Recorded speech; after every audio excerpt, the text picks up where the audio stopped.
Welcome to the Transform with Vance podcast, where transformations begin every day, and I am your host, Vance Hines. So let's get started. All right, this is Vance, and I'm back here with Jen Jolicoeur from Rhode Island, another DDPY success story, and I'd like to introduce you to Jen Jolicoeur. How are you doing today? Hey Vance, sending you lots of love from Rhode Island. It's 60 degrees today, which is up from 6 degrees that it was the day before. So Ooh, I'm in a man. t-shirt. It It was feels good. six Sick. yesterday and 60 today. I know. New Wow. England. Welcome to New England. How are Well, things with you out in Texas, Vance? oh man, we are doing good. We are doing good. I think, let's see, it's 39 today, so I can't believe Rhode Island's warmer than we are. I know. It's wild. So, Wild. all right, so well, what I've been doing on these podcasts is I usually have just a person kind of give a quick summary of why they're considered a DDPY success story, just to kind of get their attention, and then I just kind of start picking your mind. And so, could you please give anyone who's listening a quick synopsis of why you're considered a DDP yoga success story? Okay, quick synopsis. Here we go. All right. I started doing DDPY in 2015 after going blind in one eye. I was feeling pretty depressed. I couldn't read, I couldn't drive, I had lost my depth perception, and I had lost balance. So I saw the Arthur video and I sat there and just sobbed. And I thought to myself, if this man with all of his health issues can get in shape, I can too. So I started doing DDPY. I went to a DDPY workshop with the man himself, got to meet DDP. And while I was there, we won the Max Pack. So I took it home, started doing it, and I pinched a nerve in my shoulder, so I had to stop. And I stopped for about 5 months, and I fell into this like really depressed, like when you're not doing what you want to be doing and you feel like a failure. And then I just said, Jen, just pick yourself up, dust yourself off, and get on that mat. And I have been on the mat every day since then. 1,773 days. I have not missed a day. It's all documented. And I am 50 years old and I'm in great shape. I feel strong and flexible. And I'm actually training to be a DDPY instructor. I've been teaching classes 7 days a week. So there's my quick little synopsis. All right, and I want you to say that again. 1,000, say it, 1,700, how many? 1,773 days. That's Without how long I've been missing. doing it. So if you calculate that, Vance, I'm just a couple of weeks shy of 5 years. So when's your 5 year anniversary? April 6th, April you know, 6th. So April 5 6th, years of getting on the mat every day. every day. No excuses. No excuses. Not a one. Not a one. I've tried to get caught on the you're the Iron Woman of a DDP yoga. Trying to get that moniker out there, that nickname for you. But you're Thank you. definitely the Cal Ripken Jr. or someone beat him, I think. But there's a dude out there that's Jesse Amarillo. Is he still? He's right there with you too, right? I think he's about 60 days ahead of me. And, he's definitely an inspiration to me and a great guy. He actually lives in New England. He lives in Massachusetts. We met at the summit, the DDPY Summit, where I met you. Yeah. And, it was really great to meet Jesse. He's definitely an inspiration because he's got like 2 jobs and little kids and still makes time to get on the mat every day. You two are damn sure inspiration Hmm. for me. I Oh, tell thanks, man. everybody about you that I talk to about the streak you got going, man. It's unbelievable. Hmm. All Yeah, I right, am the streak for sure. all right. So where's home? Where are you from? So I live in Rhode Island, which when people talk to me, they go, "Oh, Long Island? You live in New York?" No, I live in Rhode Island. It's a state. It's the biggest little state in the union. It's this little tiny state in between Massachusetts and Connecticut. So that's where I live. So how many miles across is it? You know, this is terrible, but I don't know. But we can drive across in an hour. You can drive across it in an hour. In an hour. It's little. It's teeny tiny, Vance, like the littlest state, but big heart. And so, in Rhode Island, have you lived there your whole life? I have, yeah. I probably lived 10 minutes from where I was born and grew up. You know, I lived in Woonsocket growing up as a kid and then moved to North Smithfield to live in the country, you know, which is, I don't know, it's 8 minutes away from where I grew up. Not that far. But I really, you know, I'm a creature of habit. And as you can tell by doing DDP yoga for 5 years every day. So, you know, I love where I live. I love, you know, the life that I've created here in Rhode Island. And I know you're married and have kids, grown kids. Let's tell them a little bit about your family. Sure, creature of habit. I married the boy next door. Actually, the boy on the other side of the fence. Curtis and I were children who grew up on streets that were parallel, and so our houses were back to back, separated by a fence. I fell in love with Curtis when I was 4, and he was 6. And, you know, our first encounter was when his dad was painting the garage and went to have lunch and left the bucket of paint in the backyard. And Curtis called me over to the fence. And so I walked over to the fence and he stuck the paintbrush into the paint bucket and it just went whoosh. And I just stood there as he just painted me, just like threw paint at me. So I've been in love with him like my whole life. And we got together as teenagers, and then our parents thought we were way too serious, so my dad broke us up. And then when we were adults, we got back together and got married, and we've been together ever since. And we have 2 kids. We've been married for 26 years, living together for 27 years, and he's the love of my life. And so our 2 kids, I have a daughter named Rainbow. She goes by Rain now that she's so, you know, she's so old and refined. 25 years old. She's in college to become a librarian, but she's double majoring, drama and English. And my son is going to school to become a psychologist. He's Gabriel, and he's 21. And he's also becoming the lead singer in a Doors tribute band because he looks very much like Jim Morrison and embodies Jim Morrison. So, yeah, you know, he's a classic rock kid, and you know, we raised him right. All right, all right. Well, now tell them, this is my favorite part. Tell them what you do for a living. So, Vance, I'll never forget the look on your face when I told you what I did for a living. We were sitting in a tattoo shop in Atlanta, Georgia. Yeah, We had just met. yeah, And I told you that I sold sex toys, that I sold yeah. romance products, and you were so intrigued. That's right. And That's like most people are, like how could you not be, right? yeah. So I started a romance company when I was 21 years old. Actually, I started doing parties at 21 years old because I felt that there was a definite deficit when it comes to sex education, right? So when you're a teenager and start to have all those feelings and the hormones flooding in, you know, you kind of learn that if boys have sex, they're studs, but those girls who have sex, sluts, you know, and it just never felt right to me. And sex education in schools was terrifying. It was all STDs, pregnancy, STDs, pregnancy. Nobody talked about pleasure. So, you know, when you're a teenager and you're starting to have sex, you feel insecure and you feel bad about yourself, and there's all this mixed messaging coming from media. So I wanted to do something like that. Was where my passion came from. In high school, my friends used to come up and ask me for sex advice.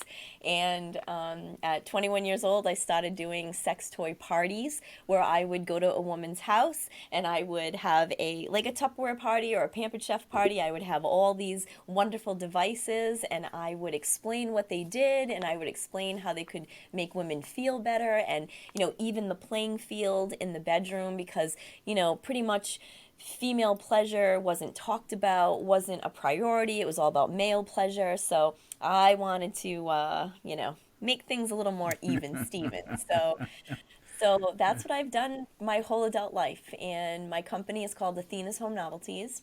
And we've been in business for 24 years this year.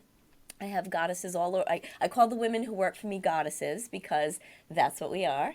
And, I do have some men that work for me too. You can call them Madonnae. And Athena's has done a lot of work helping people get in touch with their pleasure centers to break down the stigmas that women, should be good girls and not enjoy sex. And we've done a lot of work around that. So if you believe in the afterlife, Vance, I have orgasms waiting for me in this, the next life and the life after that and the life after that, because I've literally helped thousands and thousands and thousands of people have better sex. And I'm really proud of that. 24 years of bringing joy around the world, right? Yeah, for sure. And, it's just such a beautiful thing to do for people. I have volumes, and I mean, so many volumes of thank you cards that I've gotten over the years from people who are like, oh my gosh, I had my first orgasm because of you, or, my husband and I tore up our divorce papers because of you, or I got pregnant, it's amazing. It's amazing what sexual liberation does for people, how it brings them joy, how it makes them feel so good about themselves. And that's why, like, my DDPY journey and my Athena's journey are so aligned, because both, make people feel better and good. And, that's a really special thing to combine two passions in your life. Now, so tell them a little bit about your business model. So I know that you still took the Tupperware kind of parties and use that as kind of your business model. Tell them a little bit about that. Sure. So as a kid, my grandmother, my Nana, she used to have these home parties, right? She would invite all her best girlfriends over, and she would take out the fancy platters and make fancy desserts, and they would all gather together and sit in a circle and talk, and it was a big deal. And as a little kid, I would watch all these women and be like, wow, just that you can feel the connection and the joy when friends are together. So when I started Athena's, that was what I was trying to capture, the connection. So we do home parties. So, a host, like, so if Mary wanted to have a party, she would invite all her friends over, and then I would come in with my kit. Everyone would sit in the living room, and Mary would put out, her fancy trays, and she would make, brownies or cupcakes or chocolate-covered strawberries, and maybe pour some wine, and her friends would all sit around, and I would explain all these different aspects of sexuality and products that can help. And then at the end of the party, all the friends would come into my ordering room one by one for confidentiality, because not everybody wants to know what their business is. But you know what, Vance? Sometimes women walk out of the ordering room and they dump their bag out like it's trick-or-treat candy and say, look at this, look at this, look at this. And some go out the door, get in their car, and you hear like, going home, Yeah, Uh, that's right. and then the host at the end, like, so she had a $500 party, I'd give her $75 in free stuff, and that's how it goes. So you have a great night out with friends. Everybody learns something about sex, and again, there's a lot of great conversations that happen at these parties, and women loosen up. I've done parties, Vance, where I get there and a woman has her arms folded and she's got a, oh my God, what, and then all of a sudden she unfolds her arms, she uncrosses her legs, she's leaning in to listen to what I'm saying, and at the end she's like, oh my God, sorry, I want some of this, so it's so cool to see, because again, the stigma of sex, right? So someone's been invited to a sex toy party, and if they have this negative attitude that's been drilled into their head since childhood, or teenage years, or whatever, by their parents, by religion, by a past lover, whatever, they have these negative like thoughts about sex in their head, and I can actually be with them in that moment and say, hey, I'm a regular woman, because you would think like a sex toy lady would be in a bustier and, high heels and a, tight dress. I mean, that I would show up in a business suit and I'd be like, look, I just look like a normal woman and you're all normal women and we all deserve great sex. You don't have to look like, I would say Pam Anderson to be sexy. We can all be sexy. We can all, you know, turn our husbands on or our partners on and feel like goddesses. So that's the model. And as the years went on, people would come up to me and say, "Hey, I love the way you made me feel at this party, and I want to make other people feel this way. So can I join you?" And that's how it grew. So I would train somebody, come with me, watch me do some parties, and then go out on your own and start doing yours. And that's how it grew. And I started in Rhode Island. Like I did a party for some of the women that I worked with at CVS, and then like they would invite their friends or their cousins, and then the cousin would book a party, and she lived in Massachusetts, so then I'd go do a party for the cousin, and she had a friend who lived in New Hampshire. So now like it mushroomed, it grew all over the country, which was fantastic to see just happen from Woonsocket, Rhode Island. This little tiny seed that I planted just bloomed and blossomed and grew everywhere. It was kind of cool. Now, you told me one time that you borrowed the money to start the sex toy business from your grandfather. Yeah. Tell me how that went. I needed the money to get started, and I was working at CVS drugstores in their headquarters here in Woonsocket, and I had a great job, but I felt like this was my calling. Sex toys was my calling. So I went to my grandfather and I said, Pep, I need to borrow $8,000 because I wanted to place this like huge order with a vendor. And he said, $8,000 for what? And I said, I want to start a business. I have this really good idea. So he said, I believe in you, Jenny. So he met me down at the bank and he opened up his safety deposit box, pulled it out, and he counted out the money, $8,000. So a week later, I returned with his $8,000. And he said, Jenny, are you selling drugs? And I said, no, Pep, I'm selling sex toys.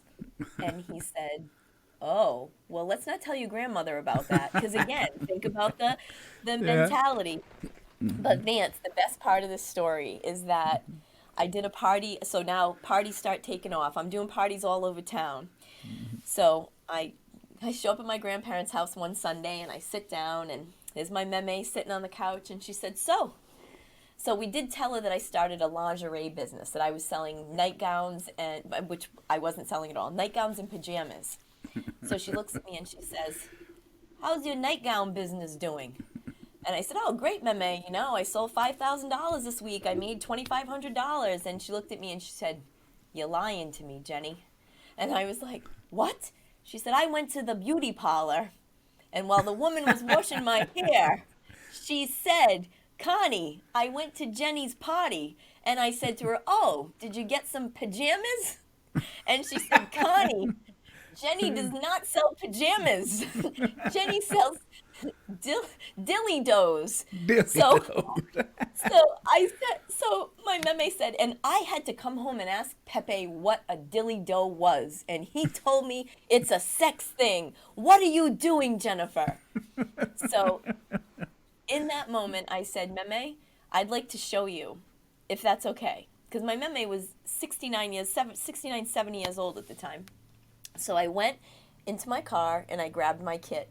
And I brought it in the house, and I sat on the floor, and I took everything out, everything, vibrators, anal beads, lube, everything. And I showed her everything that I had, and she was silent the whole time, mouth hanging open.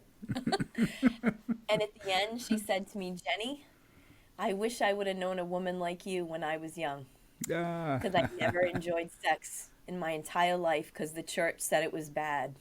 And I felt so sad for her. So imagine, here she is, 69 years old, and never enjoyed sex in her whole entire life.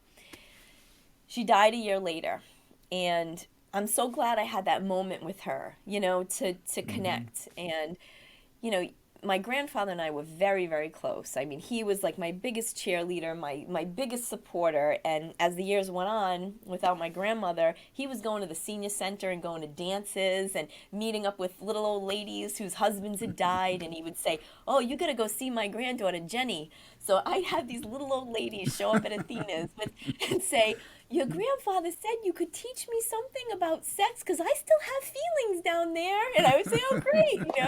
So I'd get to teach, Bernadette and Yvonne about sex. It was just so cool. It was so cool to be able to have that. And my grandfather said, you know, your grandmother never enjoyed sex because the priests and the nuns told her that it was bad. And he said, I didn't believe any of that, but she did. So that's what our relationship was like. And, she wanted to have sex to make babies. And then after she had babies, that was it. So, that's a sad story. And I feel like it's been passed down through generations, the idea that sex is bad or dirty, because if you have no knowledge or nothing to go by, how do you break the cycle? How do you educate your own children if nobody talked to you about it? So let me tell you, Vance, my kids, from the moment they were asking me, how did the baby get in Auntie Erin's belly, when they were little, I'd tell them, always at an age appropriate level. But both my kids are very secure in their sexuality. They, when they lost their virginities or had boyfriends, girlfriends, they came to me and talked to me about everything. And both kids made it through their teenage years, no pregnancies, no traumas. They are both they have very healthy attitudes about sex. And that's what I want because, Vance, I've met a lot of 40-year-old women who tell me that they've never had an orgasm. They've never enjoyed sex. And I'll be damned, my daughter's not going to be one of those women, My son's not going to, make a woman feel that way. So, that's been my journey with, with what I've done with it since Pepe gave me that $8,000. I'm gonna ask you something. You can tell me, anything if you want anything you want cut out of this. At any point, I'll cut it out. It's This thing's supposed to be for fun. I'm not trying to catch you or make you uncomfortable or anything. But, we've been in contact since the summit, and I'm going to ask you about the summit. But one thing I always thought, you were talking about your son and your daughter being comfortable with their sexuality. You told me one time that Gabe's girlfriend, and I don't know what the correct terms are,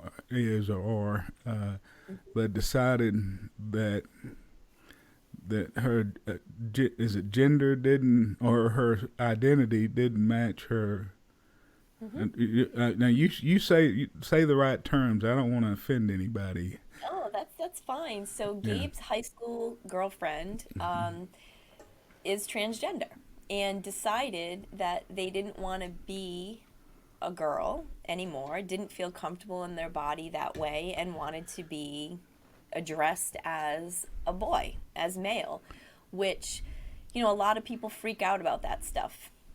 But for me, I was like, if that's what's going to make you feel comfortable, if that's what's going to make you happy, that's what I'm going to do. And every step of the way, that kid's journey, I was there supporting them and agreeing to call them by whatever name they wanted, address them with whatever pronouns they prefer. Because, Vance, for gay kids, for trans kids, is a very high suicide rate.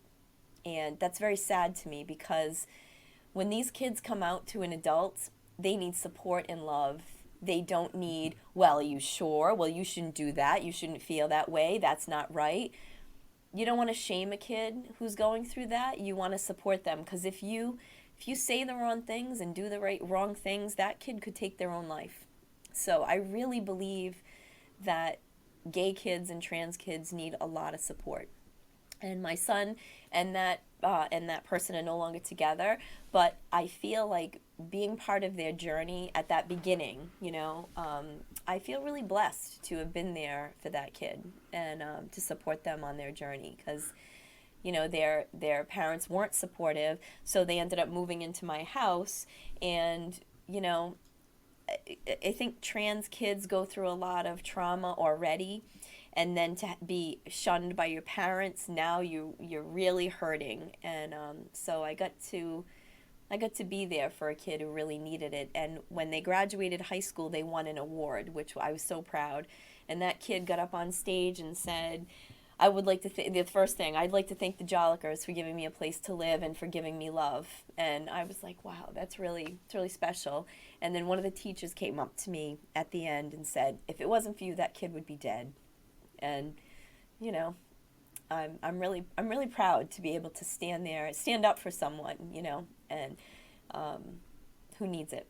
So, I mean, yeah. it really, two things really impressed me. One is that your son accepted, I guess the pronouns are him, accepted Yeah. him Yep. as he was, and Mm-hmm. continued to 100%. date and continued to date him. They stayed boyfriend and girlfriend for a long time. And then the other thing is that y'all accepted him into your house because his parents weren't acceptive of the the issues. And so, Yeah. that amazed me when you told me that story. And I just couldn't imagine what it would you talk about your kids being okay with their sexuality. I couldn't imagine what it took for Gabe, being in high school, and I think he was in high school, right? Yeah, he was. It was the tail end of senior year, and then Yeah. into that summer, and that person lived with us for over a year. So, I mean, Yeah. that some of the bullies in the school said some things to him about it, or I would imagine if it was like Waxahachie, back when I was, there would be, and he was able to, he was okay with it and stayed with him, then y'all took him in. So I agree with what teacher walked up and told you that. So I think that's amazing. And Yeah. my oldest girl is gay, Mm-hmm. and she's big in the LGBTQIA plus. LGBTQ AI plus. Yeah. AI, but It's a lot of letters. yeah, and she tells me if I don't know them, it's disrespectful. So because I've got to at least take the time to learn them. But she's active for the LGBTQIA plus caucus. She does a lot of their stuff down in Austin, and so she's very active in that community, and she would be very proud of you because she's big on how transgender teens and kids are treated. So Oh so yeah, it's I important because they need you. They need support. They need love. They don't need shame or to become outcasts. That's it's a life or death situation with um, teenagers in the LGBTQAI plus community. You want to be there for them and be an ally. So it's important. It's really important to me. I have a lot of gay folks, people in the LGBTQAI community at Athena's. So it's really, really important to me to be an advocate and an ally and make sure that they feel comfortable and loved and respected when they are at an Athena's event. And we changed a lot of our language at Athena's. We used to say husband, boyfriend, at parties. Oh, your husband will love it if you bring this home. Your boyfriend will love this. And you have to realize not everybody has a husband and a boyfriend. They may have a female lover. So we started to tell people to be more inclusive, to say your sweetie will love this if you bring it home. Your partner will really love this experience with you. To be more inclusive because you never know who's in your crowd. And you can't just look at someone and be like, oh, well, that's a lesbian. Like if they have a short hair or, I have a friend who has short hair and people just assume that she's gay and she's not gay, and that's stereotyping people. And you really have to, in this world especially now, you have to be very conscious of the words you say and how you say them to make sure that everybody feels included. Like even for DDPY, right? So becoming an instructor. The last move, Vance, kick out, you're a dead man or And dead woman. woman, Mm-hmm. right? Yep. So my second class in, one of my students said, Jen, you're more inclusive than that. I was surprised that you said dead man or dead woman. And I said, wow. I said, but that's the DDPY language. And I went right to the forum and I asked the question, what are we supposed to do? Because I want everyone to feel included in my classes. I want everyone to feel welcome. So, they said that I didn't have to say dead man or dead woman. Like I could say dead person. I could, say great job, people. Yoga Doc chimed in and Hayden chimed in. So I felt really supported in asking that question. I always thought that was directly from the yoga tradition. Was the at the end where it's like a rebirth almost because you've spent your time on the mat and you've burned your body out, and then you're supposed to lay there and breathe and be reincarnated and reborn to a new person. And I always thought that was what the dead man and dead woman was about. That's funny that you say that. I always thought that Dead Man and Dead Woman was for a tribute to The Undertaker because throughout the DDP workout, we say, Hulk it up, Hulk Hogan. And we say, attention. I always think of Sergeant Slaughter, being a huge wrestling fan. When we do Showstoppers, we're thinking about Shawn Michaels. When we do Road Warrior, we're thinking about Hawk and Animal. So Dead Man and Dead Woman to me was always a tribute to The Undertaker. I never thought about it. So it's What? so funny. Like, I know that what it's called in traditional yoga is corpse pose. It's not dead man or Corpse dead woman, pose. it's Yes. corpse pose, right? But DDP has, taken the terms and made them his own, which is great and applies to, regular guys. That's how where it all started is YRG, which but again, it's so funny how different people see it differently.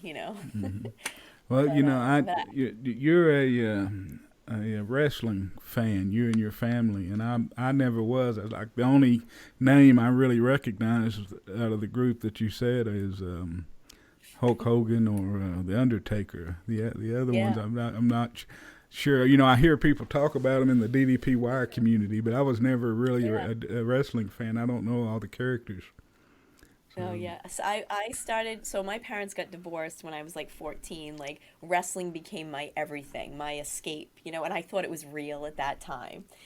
Um, I fell in love with wrestling during the Rock and Wrestling Connection. So it was on MTV where Roddy Piper, this guy right here, kicked Cyndi Lauper across the ring, and I was so pissed off. I was like, "Oh my God, you bastard!" And then Hulk Hogan came in and like saved the day, and with Mr. T, and I was hooked. And for like the next, I would say like 5 years, like wrestling was everything to me. My Pepe would take me to see wrestling. My dad didn't like it, my mom didn't like it, but Pepe would take me. And when I got older and had kids and all that, like, and of course with Athena's, I was working doing parties 7 nights a week. I wasn't watching anything on TV at that time.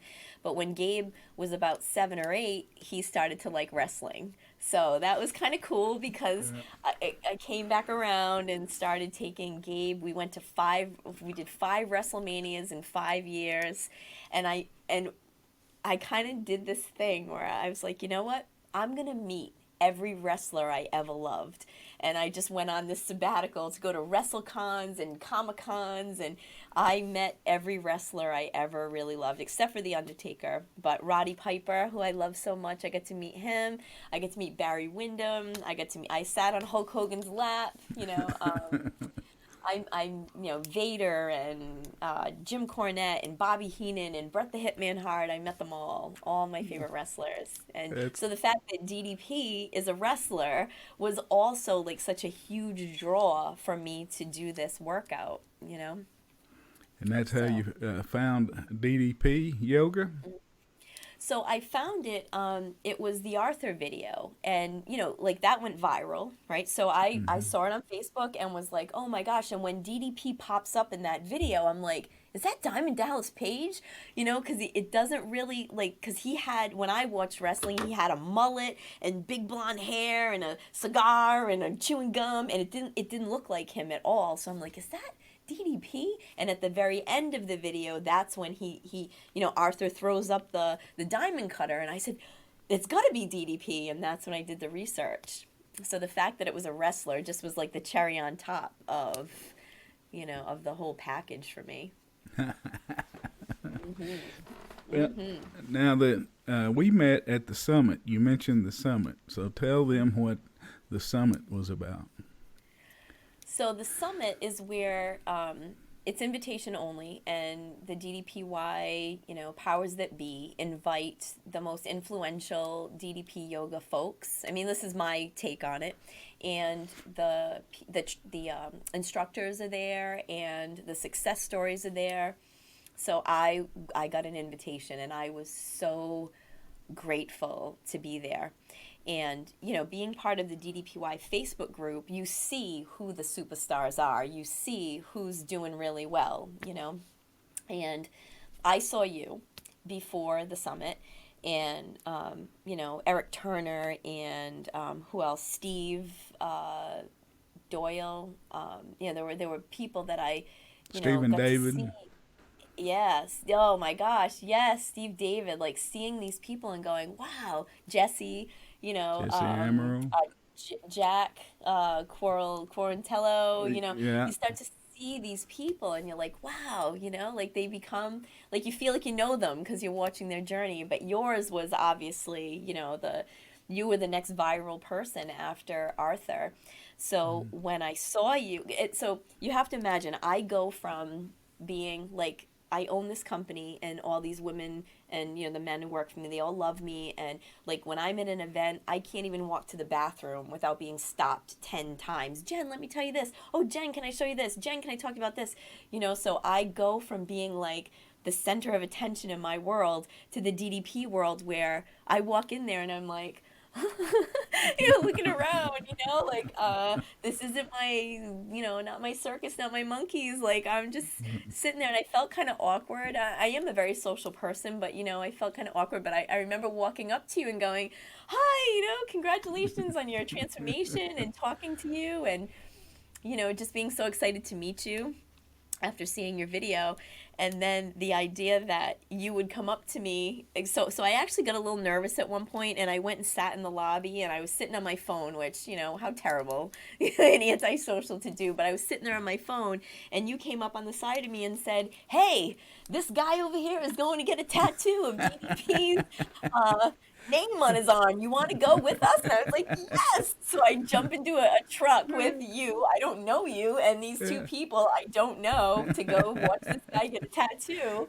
And it's one of those moments in my life where I'm just so glad I got into a car with strangers. Well, I was attracted to you just because of your confidence and positivity, and it was like you're like one of those people with charisma in the room, like DDP, and so you're kind of drawn to. But what bonded me was when we were walking out to the truck and you showed me your Grateful Dead tattoo, and then we bonded immediately after that, Yep. You told me I went to a DDP. You said I went to a Grateful Dead show. Yeah.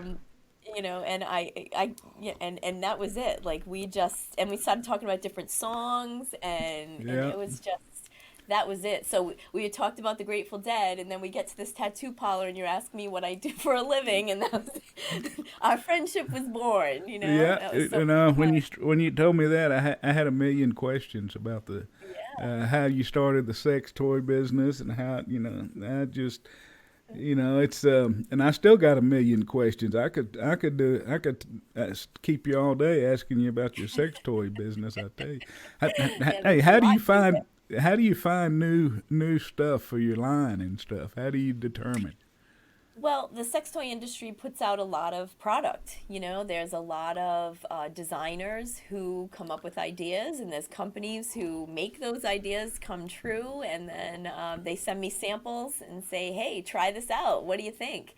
And there's some that I'm like, who on earth came up with this idea? It's terrible. And then there's some where I'm like, whoa, we gotta add this to the line right away. Yeah. Yeah. So there's trade shows, and obviously with COVID, there haven't been any trade shows. But for years, I was doing 2, 3 trade shows a year to go find new stuff. Yeah. And And it's not so, just sex toys too. We do a lot of spa products as well. Because it's important to feel good in general, right? Like, that you have soft skin and you have soft hair and, your ankles aren't all cracked and nasty, that you have nice soft feet. Because when you get in bed with your lover, you want to feel your best. And so we do have a lot of great spa products too, that are vegan and cruelty free and made in the USA and all the good stuff. No parabens, no sulfates. Got a lot of hemp based products and some CBD products that are just great for your skin and your hair. and I got tickled because you brought all the women at the summit a welcome gift. Tell them what's I about, did. and you gave me I one. So yeah.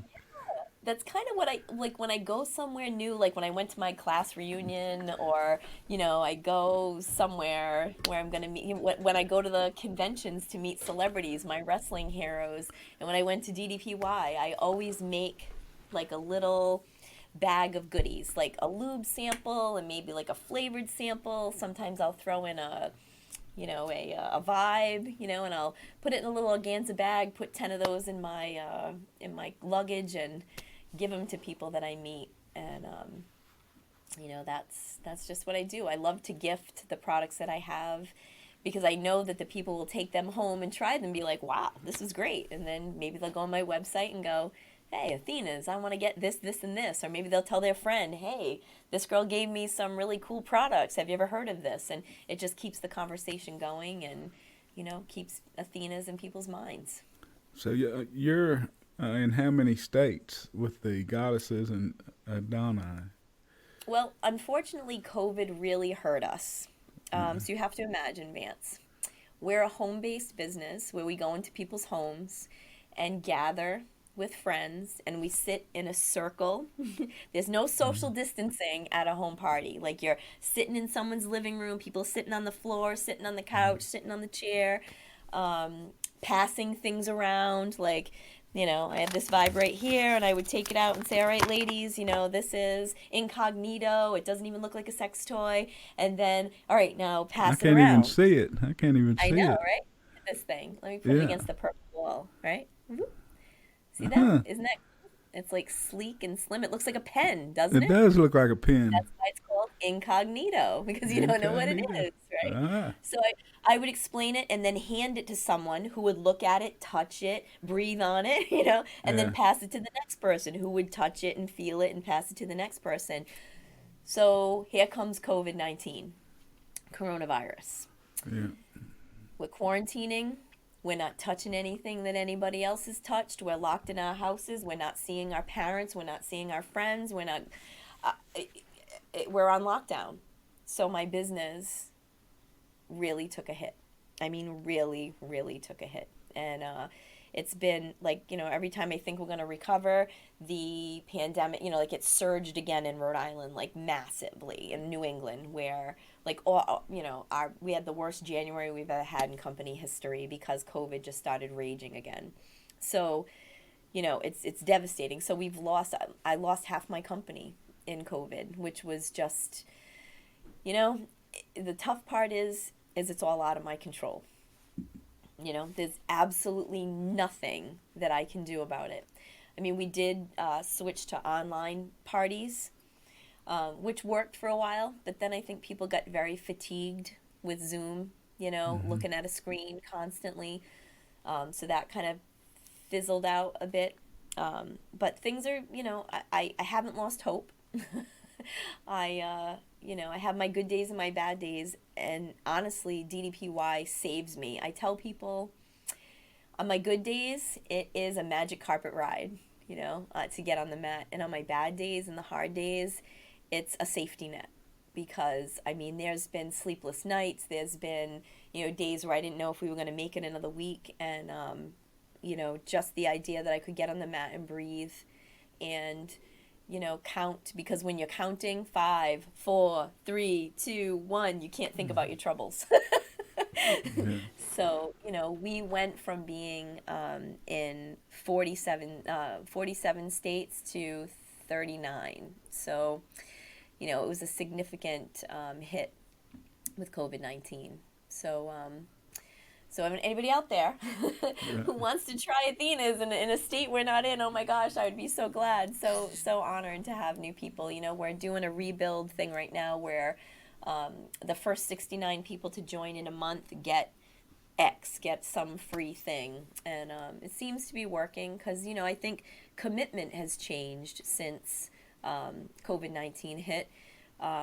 Because everything's subject to change at a moment's notice, and you have something planned and then someone gets COVID, so everything's canceled, or you were gonna go here but then you were exposed to someone who had COVID, so now you have to stay home, or you wake up and you have a runny nose, oh, I gotta stay home.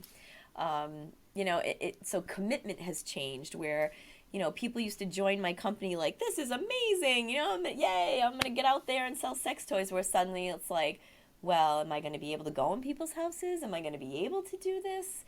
So it definitely hurt us.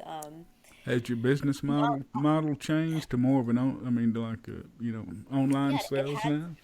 That's the only reason we're still here, Vance, is because we adapted to online. We did trainings, virtual trainings with our people for online. Here's how to do an online party, which isn't the same, as Hmm. being in someone's living room and being able to grab a hold of this vibrator and go, oh yeah, I really like this, like just looking at it. Would you like it? Do you like the way it feels? So we had to learn to become very descriptive with the products, and and we also had a supply chain issue too. I mean, China, where a lot of the sex toys come from, was shut down. So there was just this massive lapse in productivity.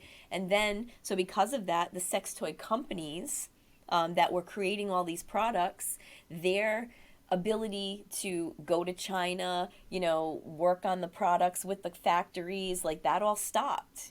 So they were now doing everything, trying to learn to do everything virtually, and again, everything just slowed down. I mean, it just, the pipeline slowed down. There were companies that were putting out like 500 new sex toys a year, suddenly only putting out 80. I mean, it's such a massive change and shift. But I feel like we did everything we could to survive up to this point, and I've got some die-hard folks that work for me. I have a girl in New Hampshire, Christy Shed. In the pandemic, Vance, she sold $333,000 of sex toys. Wow, she's bringing a Which lot just, of happiness. yeah, it's all about drive.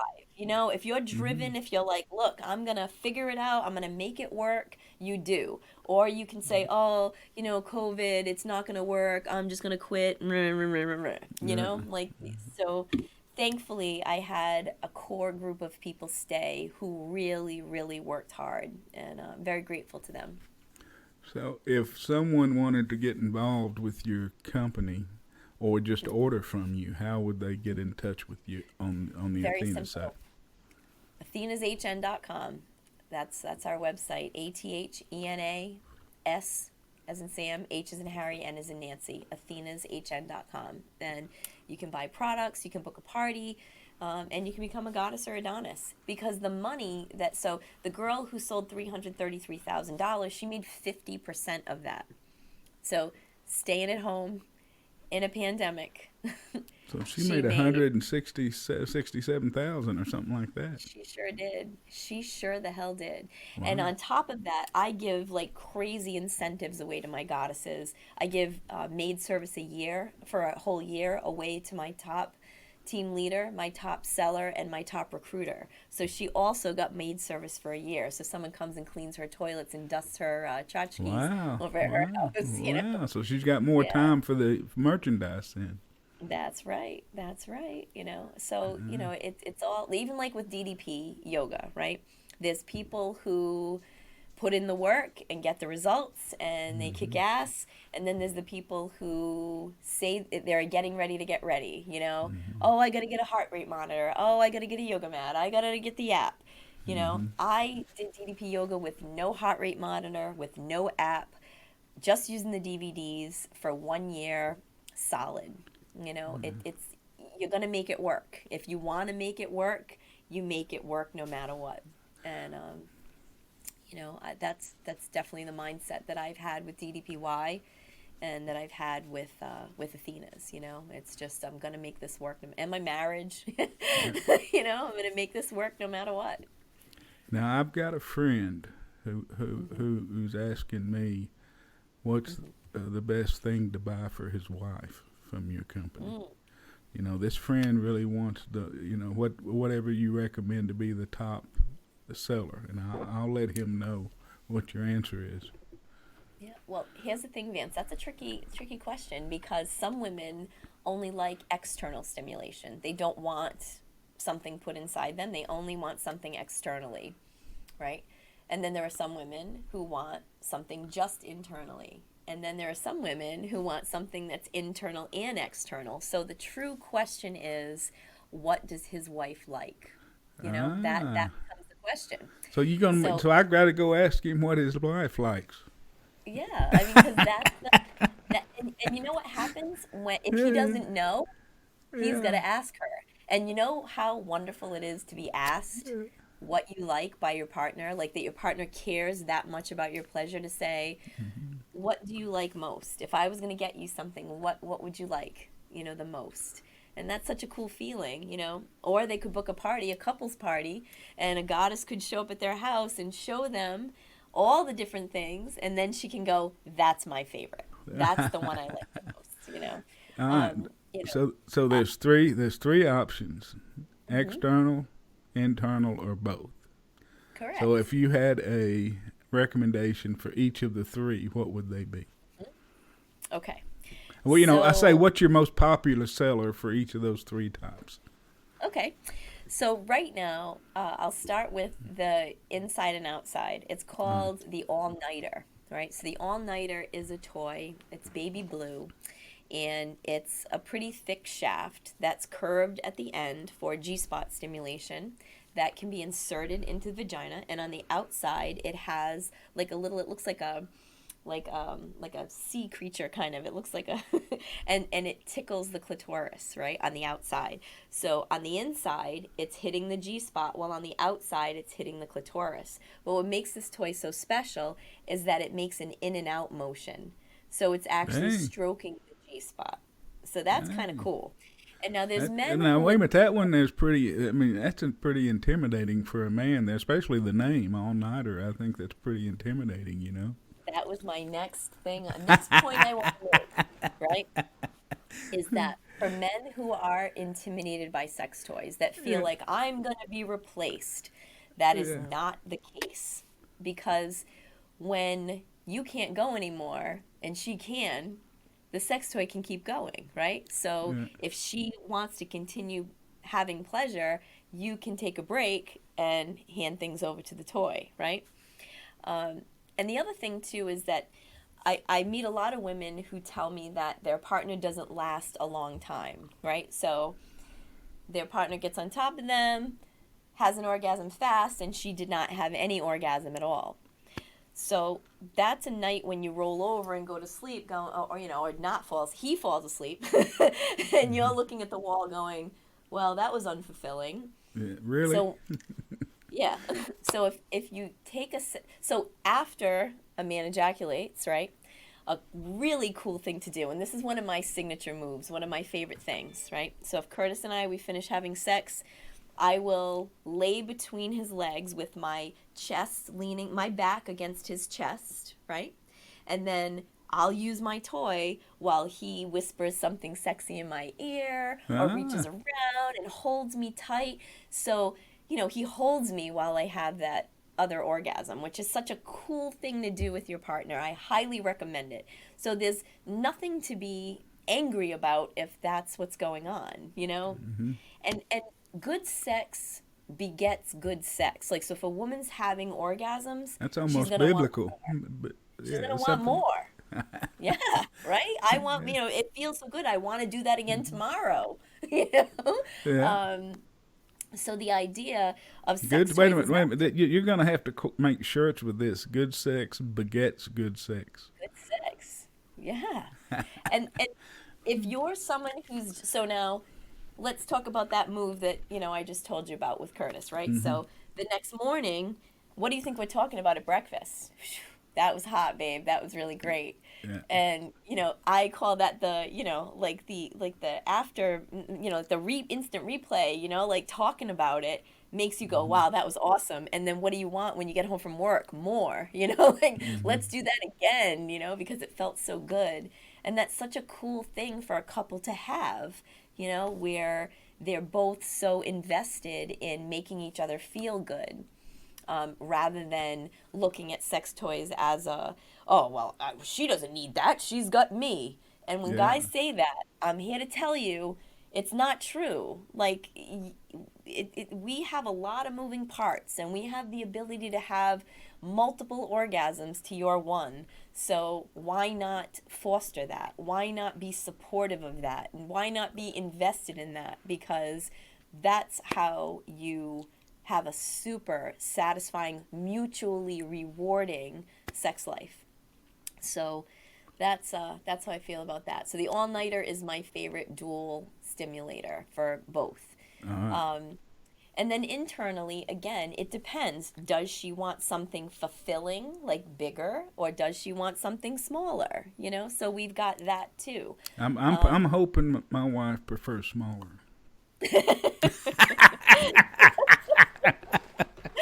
Well, you never know. It's good to ask, what do you like?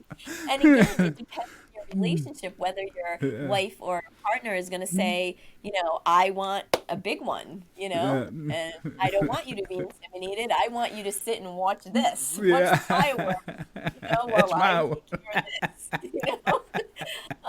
that's kind of, yeah, because a guy, I mean, listen, when you're watching your wife, please herself, it's a ooh, ah moment, just like the fireworks.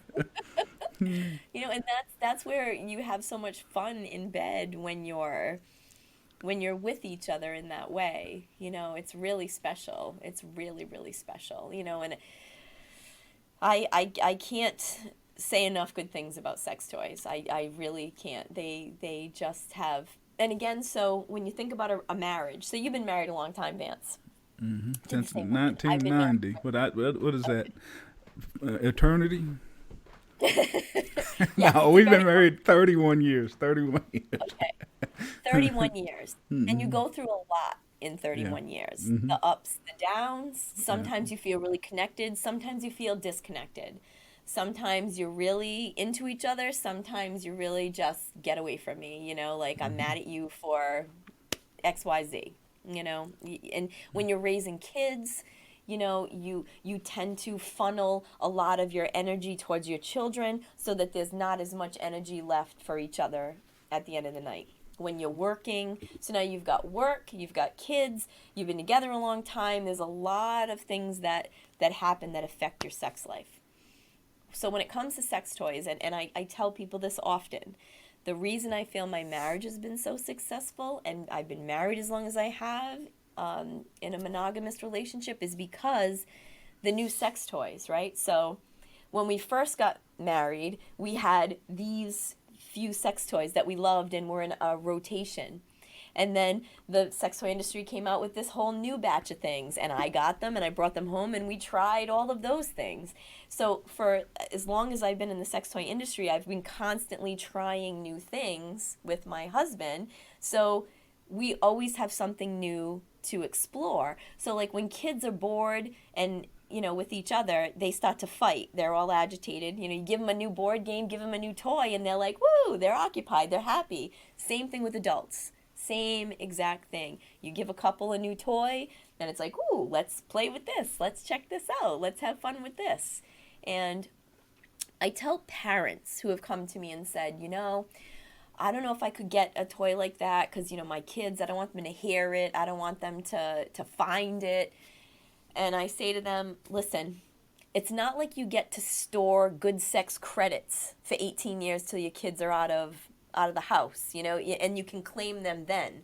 You have to have good sex now because You having good sex with your partner makes it so that when you walk out of your bedroom in the morning, you're in a good mood.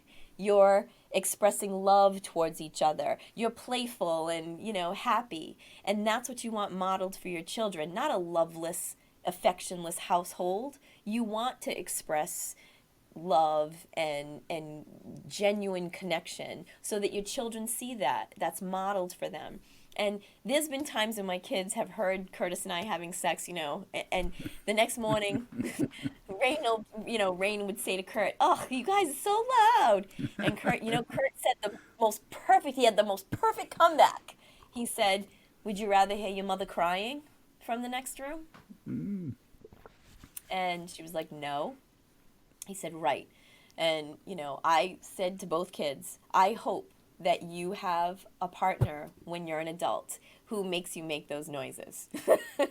I want my kids to have good sex. I want them to feel, affection and love and connection with their partner. I don't want them to live in loveless marriages, because I've seen it and over again with my clients and the people that I served throughout my years as the owner of Athena's. So many unhappy people in their relationships and with their sexuality. Like here's a couple who, all right, so you bought a house together and you pay a mortgage together and you go you grocery shopping and you both have jobs and you manage your finances and all of these things, but yet you can't talk to each other about what you want in bed. You can't say, "Well, honey, I really want you to bend over the bed," and there's this breakdown. And again, because who modeled that for us as we were growing up? Who told us that it was okay? So that's why when I do a party, I try to give people permission. Talk to your partner about sex. Don't go in it and saying, "Honey, listen, I never have an orgasm with you. You suck in bed." That's not the way to go about it. It's, "Honey, I want to have the best sex possible. So how about we try this?" And I know there are men out there who are closed down to it, but I know there are men out there who would love for their partner to come home and say, "Honey, I want to try this and this and this," and men who would love to be able to say to their partner, "Honey, I want you to try this and this and this," and that's my mission in life, to just give people permission and promote good sex to people, because it's so important. Sex is one of the greatest joys of the human experience. It really is. And when I've met religious people like, "Oh, you're not supposed to touch yourself. Why?" So if that's what you believe, why would God give you these body parts and not want you to touch them? That makes no sense at all. No sense. Come on. Don't listen to what those nuns told you. They were frustrated as hell. That's right. Well, I got you sidetracked. You didn't finish the explanation for my friend. Okay, so your friend. So the all-nighter is definitely your dual stimulator. All right. So externally, it depends, once again, if she prefers a buzzy vibration or a rumbly vibration, because there's two different things. So some vibrators have a high frequency, like a high pitch, and they're more like, like that kind of noise. And then there's some that are like, and they rumble, right? So again, it's a question to ask the person, do you like a high frequency or do you like a rumble, As far as something externally. So you've got all these toys just right there around your computer. You keep reaching and grabbing things. I know, I keep grabbing things, right? I have like a whole it's incredible. So externally. So if she likes external stimulation, okay, I would recommend something called the womanizer. All right. So the womanizer is not a vibrator. What it does is it encircles the clitoris. Okay. So it's like a hollowed out circle that you place over your clitoris, and it suckles the clitoris using air. It's called air technology. So it actually pulls the clitoris in and then lets it go, and in and lets it go, and in and lets it go. So wow, it actually pulses like a suction, but not a suction like a constant suction. It sucks and then releases, sucks and then releases, right? And that type of orgasm, I mean, it sucks your soul from like your soul leave your body when you have this orgasm. So for someone who likes external stimulation, womanizer all the way. Womanizer all the way. And that's either rumbling or Yeah, buzzing. that's indirect stimulation, Yeah, so that's a really good one. I'm making And then as notes far as over here yeah, good. And as far as for my internal friend. goes, For my friend, of for your course. friend, sure. Yeah. Yeah, your friend. Your friend will like these recommendations. Um, and then internally, so women have our G spot, right, which is the urethral sponge.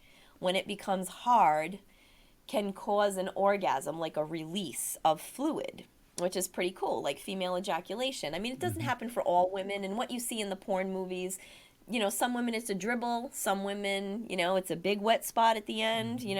Women, all women are different, so you can't really compare women to the women in X-rated films, because all women are different. Um, but we have a vibe called ingenious. So it's like a long handle. I got a little picture of it here. Right here, Vance. Look at that. Ah, Ingenious. I see it. Okay. So it's like a long handle with a bulb on the top. See that little round bulb? Yeah. So when you insert that into the vagina, all right, this bulb presses on the G spot. So it can cause that wonderful hardening of the urethral sponge or the G spot, which will lead to a great, powerful orgasm. I'll show you a picture of the womanizer too, so you can see. And I'll show you a picture of the all-nighter. How's that? Oh man, Seeing you you're ask, good. I want to give you more of a visual. Had I Yeah. known you were going to ask me what my favorites were, I would have had them right here. Yeah. Well, like I All right. said, this is a podcast about DDP yoga, right? Yes, I do. And you know what, DDP yoga friends? Let me tell you this: when you do DDP yoga, it's all intertwined. When you Yeah. do DDP yoga, Yeah. you become more flexible, you become stronger, and your endurance increases. Which means, for all you women who, when you're on top of your partner and you're like, "Oh, this is taking so long, my legs hurt," you're going to be able to go and go and go because your legs are strong, your endurance, you've got it. For men who do DDPY and you have a big belly and you can't really get in there and have good sex, get more of a connection, as your belly starts to go down, now you can really get closer to your partner. So there's a lot of benefits to DDPY in sex, and that's definitely something that needs to be talked about more. All right, so here's the all-nighter, the one that I was telling you that goes in and out. Yeah. See, so this goes inside, this piece goes inside, and then this is on the outside to stimulate the clitoris, that little piece. So All how right. much are these? An all-nighter is 175. Okay. A womanizer is 189. I mean, and I don't carry junk. I carry like deluxe, luxury, Yeah. and everything that goes on my line, Vance, has been tested by a committee. So I have a committee. Sometimes I have gay men, gay women, bisexual women. We have married couples. We have solo women. So I'll get 5 or 6 of the same toy handed out to the committee, and they test it. So we don't add any junk. No junk. I want to volunteer to be on a committee. Oh yeah, you want to get on the committee, you and Mary? Yeah, that's All right. right. All right, so I showed you what an all-nighter looks like. I want to show you what a womanizer looks like because it's so cool. It's so different. It's not something that you would ever like imagine a sex toy to look like. Because I think a lot of people think sex toy, they think big he-honkin' dong, like a big dildo. And that's not what is the most popular, of what we sell. So this is the womanizer that goes over right here. Let me move it this way. Other way, yeah. See that? Yeah. All right, so it's like a handle, right? And the clitoris goes in this little hole right here and sucks it in and out. Super cool, right? Yeah. So that's the Very cool. womanizer. I And I'm follow some TikTok people. I'm learning all kinds of things. That the clitoris goes all the way down the sides, right? it sure does. So the clitoris, everybody thinks that it's just like this little pencil eraser that sticks out, at the top of the vagina, the opening. But it actually has legs. So the clitoris itself extends into the body and then has legs like a wishbone, that go down the sides of the vagina. And it's amazing. So the woman's lips are actually called, you know, your outer lips, your Yeah. labia majora. Um, they have like so many nerve endings, you know. So there's so much going on down there. You know, so much, and you know what we're taught is just in and out, in and out, in and out. You know, there's so much else going on down there that can bring people pleasure. So yeah, so Who womanizer knew? all Who night. knew I would learn all this on TikTok? You know. Hey, I know it's wild how much you know, social media has brought sex education into people's homes in such a way. You know, it's almost like you know, little sex ed classes, which is kind of cool. So I got the So what else? So there you womanizer, go. the Penis, ingenious, internal, the and the all nighter for womanizer, and the two. all nighter. So those are the Hmm. three Those are them. that the Hmm. owner recommended. You Not bet. that you're downplaying any of the other No, devices, but we have those lots are, of them. yeah. It just depends what you like, you know? So we try to have something for, you know, if someone wants a big vibrator, we've got that. If someone wants a little tiny vibrator, we got that too. You know, the preferences are all over the map, you know? What about for men? This is pretty. Is it female only, or do you have things for No, men? we definitely have things for men, you know? So men have a prostate gland, of course. It's in a taboo spot. It's in your butt, you know, but you can stimulate it from the outside. And again, that's another thing that we try to teach people, women and men, or anybody who wants to learn, that there's this stigma again. If a straight man enjoys anal penetration on themselves, then they must be gay, and that is absolutely not true. Not true at all. If it's a woman who's doing the penetrating, it's a completely heterosexual activity. So it's getting over those hang-ups, right? Um, so we have really cute little butt plugs that can be put in a guy's butt to stimulate their prostate while they're getting oral sex, or while they're having intercourse. So that's always a fun time. And then we have sleeves. And again, sleeves have a stigma of, oh, this is what a guy uses when he watches porn alone and doesn't have a partner. Absolutely not. When a woman's on her period, but she still wants to please her husband or partner or lover, she can slap a sleeve on and pleasure him. Sleeves also help with oral sex because there are some women who can't take a penis all the way down their throat because they gag. They still have their tonsils or they have a bad gag reflex. So if you use a sleeve, which will encompass the majority of the penis and just the top is poking out, you know, the man can still feel completely engulfed, you know, and still have like mouth and, you know, something wrapping around the penis shaft. So, you know, we definitely have great sleeves for that. And again, so there's different sleeves. There's some that you stick the whole penis into, and there's some where the penis will poke out the end, so you have an open end. So that can be used with a partner. Yeah, I've Okay. had women who have, you know, she's gonna have jaw surgery, you know, and she's like, oh my gosh, how am I gonna please my husband? I'm gonna have my jaw wired for 6 weeks, and I'm like, all right, here you go, a sleeve and some lube. You can still make him happy. So Yeah. 24 years of sex toy business. Mm-hmm. Who are your competitors? Who do you consider your competitors? Well, unfortunately, the internet uh, Yeah. came along because when I started Athena's, there was no such thing as home computers, smartphones, you know, so I would say just the internet is my main competitor.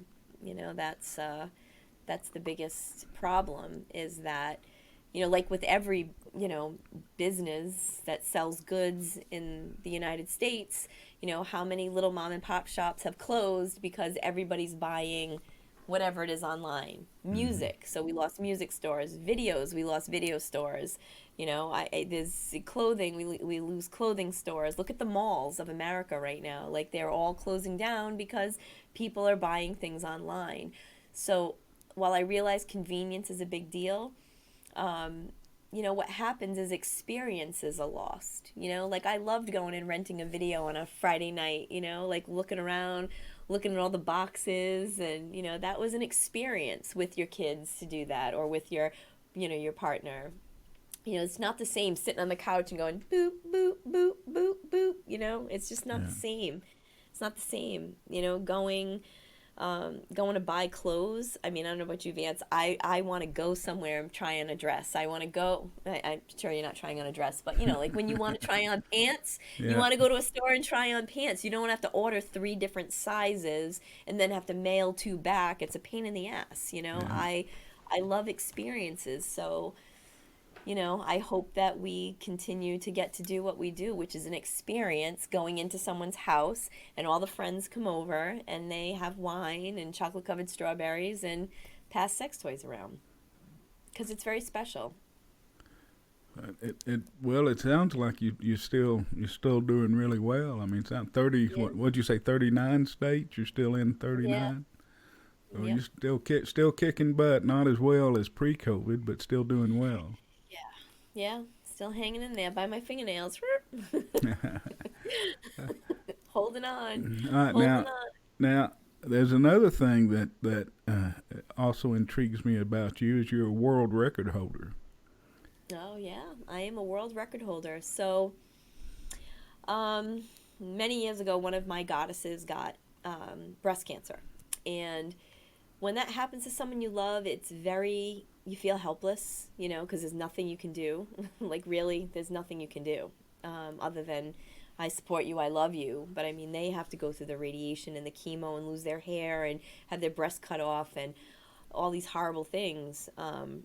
You know, it's devastating. So we had, all right, well, we're going to do, you know, like sell breast cancer bracelets, you know, like we did different things and I kept saying there's got to be something magnificent that we can do, something like world, something really that's going to change the world, you know, because I'm a big thinker, right? Hmm. So one night, I was in Florida with a bunch of goddesses, and we had had a meeting all day long, and we all went back to like 10 of us went back to the hotel room, and one of the goddesses was like, "Oh, I've been waiting to get out of this freaking bra." Her bra had poked through the wire, underwire had poked through her bra during the day and had been sticking into her side all day. So she did that little trick women do where you pull your bra strap down over your arm, unhook, and then you can pull it out the other side.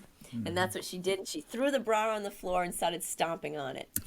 So it was so funny. So we all took our bras off that same way. Do do do. You know, I don't want you to get any ideas that we were like naked or anything. You know, we took our bras off, we threw them in the pile, and then you know had some wine and started to joke about, oh my gosh, look at Christine's bra, it's a parachute because it was giant, she has big boobs, and then oh look at Sandy's, it's a blindfold because she has little boobs. You know, so we just were laughing at each other's bras. And then we made this pact, like, oh, next time we're together, we'll do the same thing. We got to take off our bras at the end of a meeting day. So flash forward a month later, we're in Rhode Island. We had had a big company meeting, and we were all back at my house, the same 10 people. And we did the same thing. We took our bras off, we threw them in the pile, and I knelt down by the pile and I said, I have an idea. Why don't we hook them all together and see how long the. Guys, that's it! That's it! We're gonna make the world's longest bra chain. And everyone just, it was like lightning struck. Right?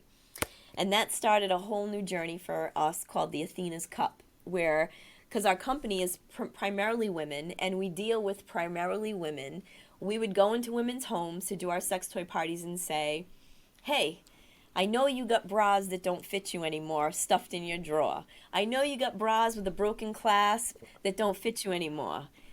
I don't, Vance, this is like a woman thing. We hold on to bras that don't fit us anymore because they're expensive. Like we go and buy them. We can't try them on at the store unless you go to Victoria's Secret. But if you go into like a department store, you just buy the bras off the shelf, you take it home, you wear it, and it's freaking uncomfortable, and it's too tight, or it's too loose, or it's digging into you, so you stuff it in the drawer, right?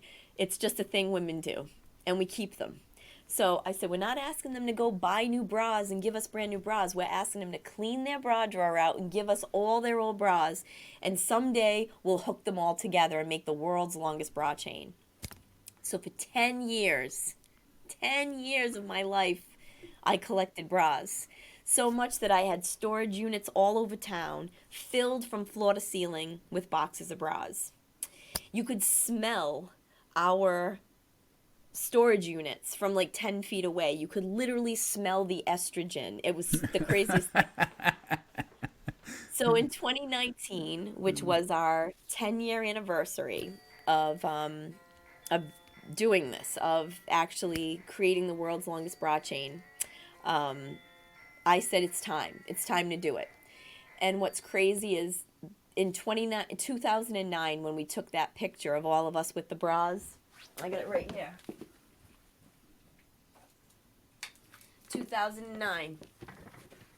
Here we all are, and if you can see it, it's kind of there's a reflection, yeah. Yeah, there we all are with the bra chain, right? See us? Yeah. Two of my friends in this picture are dead. Oh, man. One of them got cancer. One of my friends in this picture got really cancer. Breast cancer, huh? She got actually lung cancer, and Lung she died. cancer, man. So, but it started from a breast cancer, a friend that had died of breast cancer, yeah. It did. Vance, I have to open the back door. Do you mind if we No, pause no, for no, just go ahead. No, go ahead. Go ahead.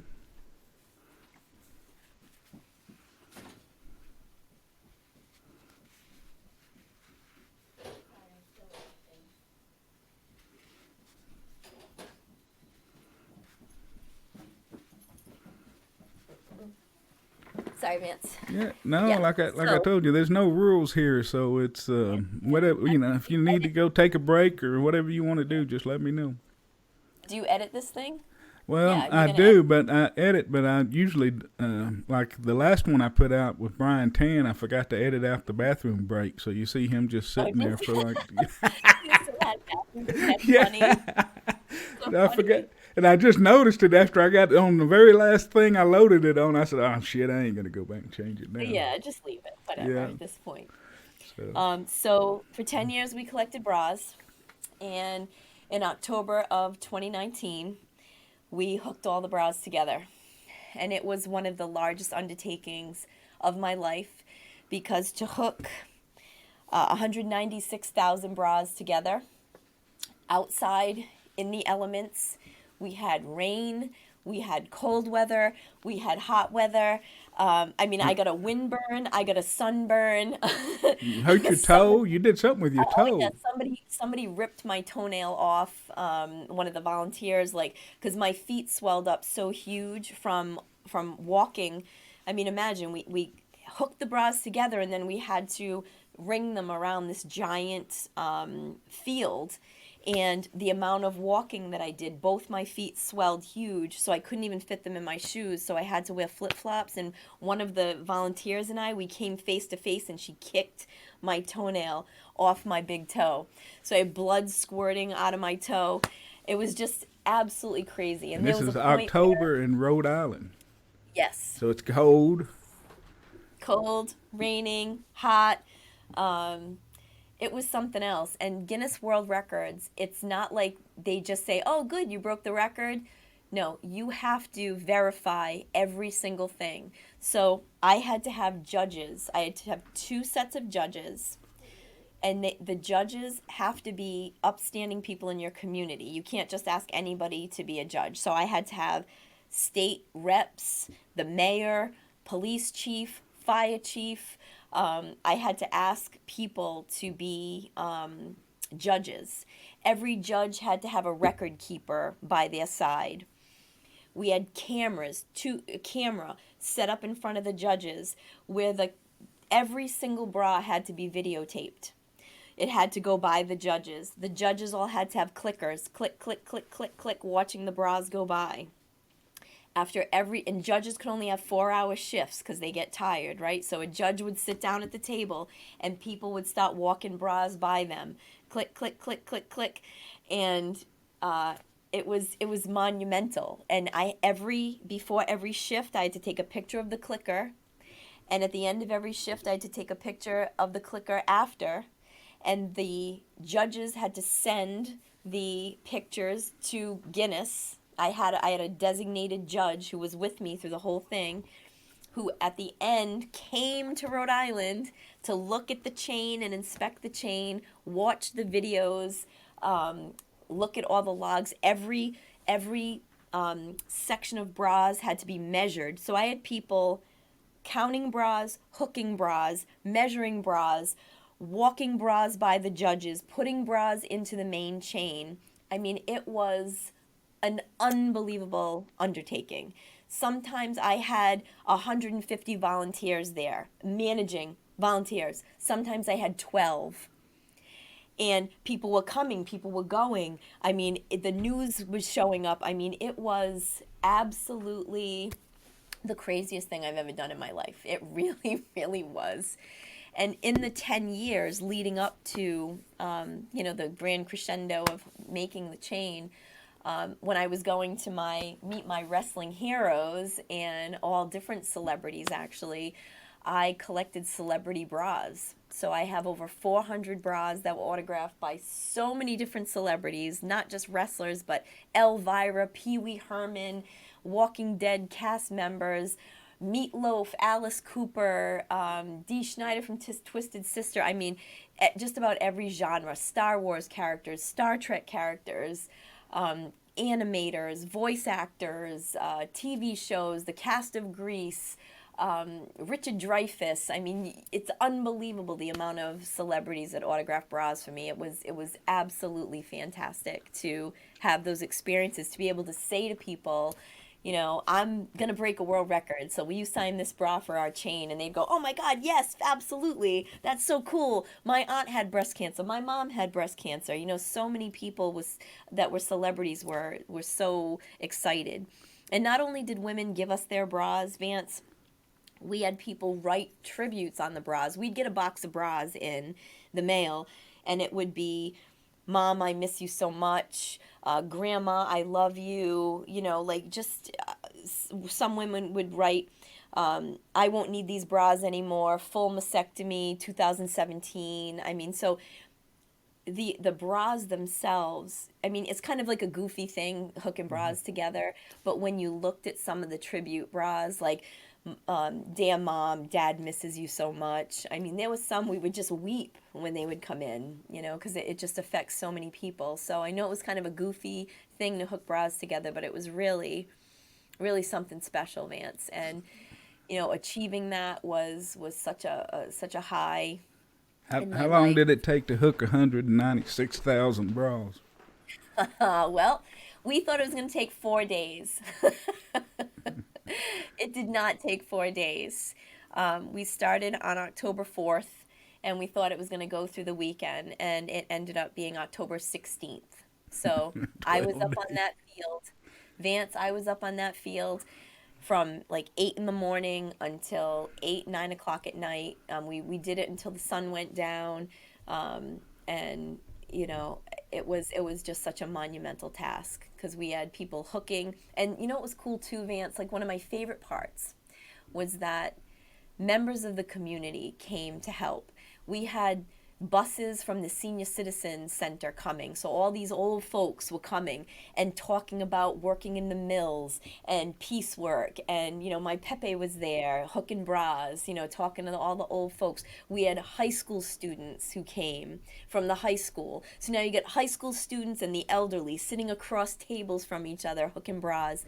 No one was on their phone. Everybody was looking at each other.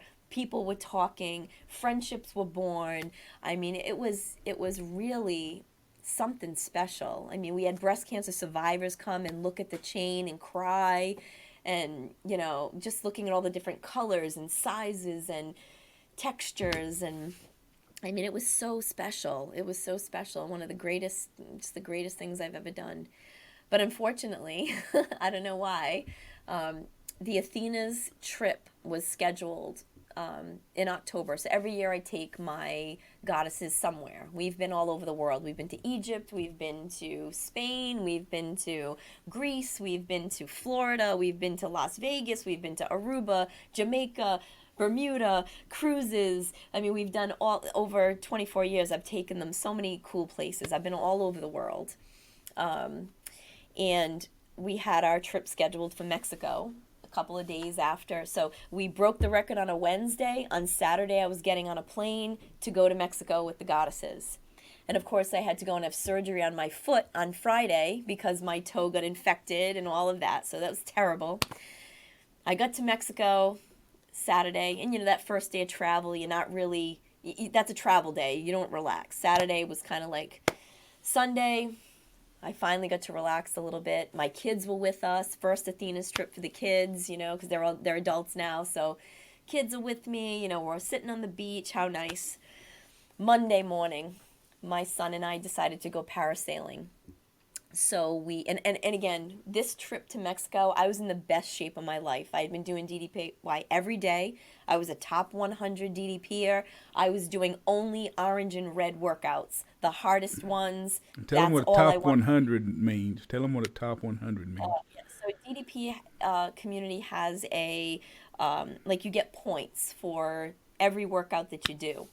And the top 100 leaderboard are the top 100 people in the world that do DDPY. And I was on that board. I was always on that board. Yeah, they do it by month. The top point earners for the month. And That's right. And it's unbelievable how high the points are each month in that board. Oh, yeah. To be in the top 100, you got to be doing about 90 minutes a day. That's pretty much what I find. So I bought my first bikini since having a baby, and so my daughter was 23 on this trip, and I was in a bikini for the first time. And I felt so confident, and I felt so good, and all my dresses were smalls, and just my body was so muscular, and my stomach was flat, and I was so proud. I had worked so hard to get to that point. And we went on the jet ski to get to the boat to parasail, and the jet ski driver, so he was driving, my son was in the middle, and I was on the end, and I was holding on to my son, and the jet ski guy started jumping the waves, and then the jet ski came straight out of the water like this, and I lost my grip on my son, and I tried to hold on because he was slippery. I mean, like the water's spraying you, and you're slippery. And my body flew up in the air, and when the jet ski came down, my body crashed on the jet ski, and I broke my spine.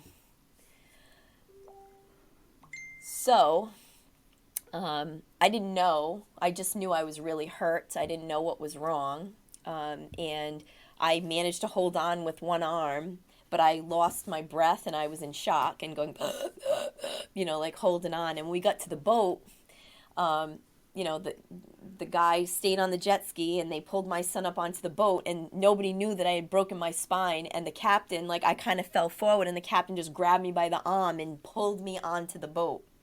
And I'll never forget it because I looked to the side, and the boat was full, just full of people, and people drinking and partying and laughing, and I was just dizzy, and Gabe looked at me, he's like, "Mom, what's the matter?" And I'm like, I couldn't even speak because I didn't realize in the moment that I also, in addition to breaking my spine, had pleural effusion. My lungs were filling with fluid, so I couldn't catch my breath.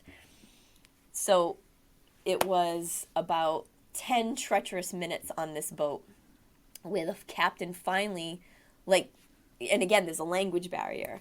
And the captain finally looked at me and really could tell that something was really wrong with me because my eyes were rolling in the back of my head, and I was messed up. And so when the jet ski guy came to put more people on the boat and take the next couple back who were up flying in the parasailing, he put me on the back of the boat. I'm the back of the jet ski guy. So now I had to hold on somehow with a broken back to the jet ski guy, and I was just in excruciating pain. It was like white lights. Everything I looked at just had white lights all around it. And then he took me, the jet ski pulled onto the beach, and he picked me up and stood me up and unclipped my thing, took it off, and got on his jet ski and drove away. So now I'm standing on the beach, and I turned and I looked up the beach to where all of our stuff was, and it was just like tunnel vision, how am I going to get there? And I was trying so hard not to fall down. So I just started taking steps like an elderly person, these little tiny steps up the beach. And I finally got to our spot where all our stuff was, because Gabe stayed on the boat. I don't know why. I just said, "Stay here," and I just collapsed into this chair. And there was nobody around. All the goddesses that were sitting with us, no one was there. And then and I was passing out, and I heard a voice, and I just looked over, and I was like, "Help!" And one of the goddesses came, "Jenna, you all right? Oh my God, what's the matter?" And I'm like, "I'm hurt. hurt. So she ran and found Kurt, who was down the other end of the beach with my camera, waiting to take a picture of me up in the air. So so he came back and he's like, what's the matter? And I'm like, I'm hurt. I could barely speak. I'm hurt. So he stood me up and he walked me back to the room, like kind of dragging me, and laid me down in the bed. And someone went and got our travel agent, who came into the room and said, Jen, you can't go to the hospital. If you leave here and go to the hospital, they will charge you whatever they want. Your health insurance isn't valid down here.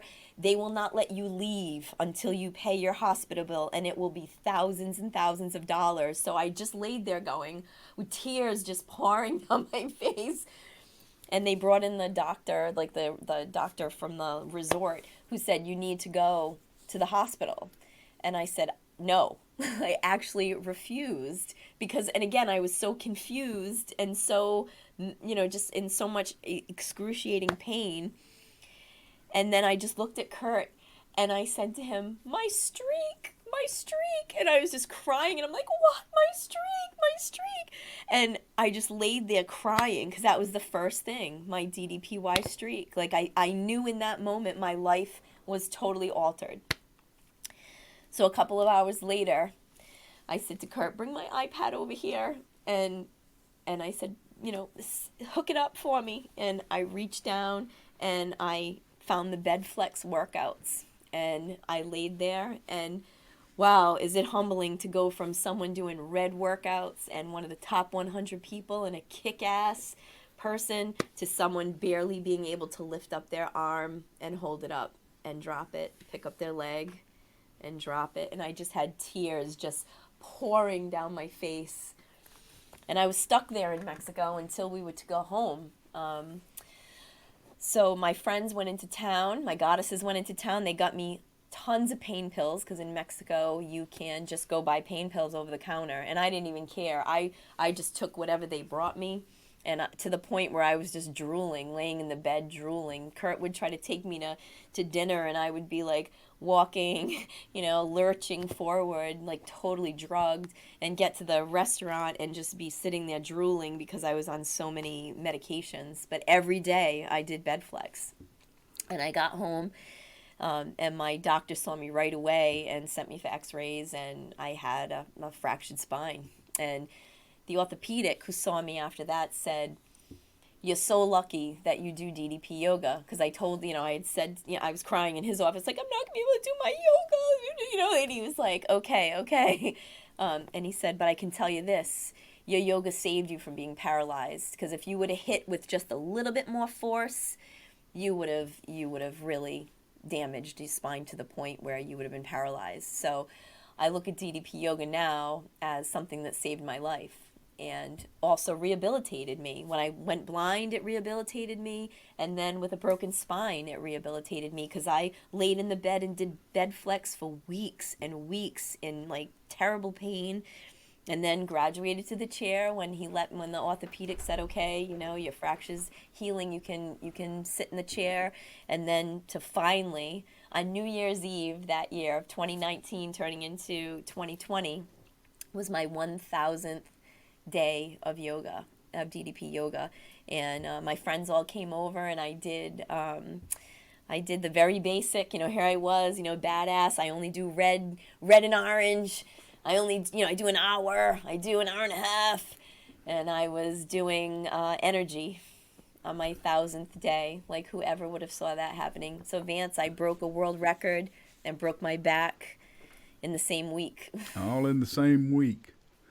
Yeah, that's a T-shirt, too.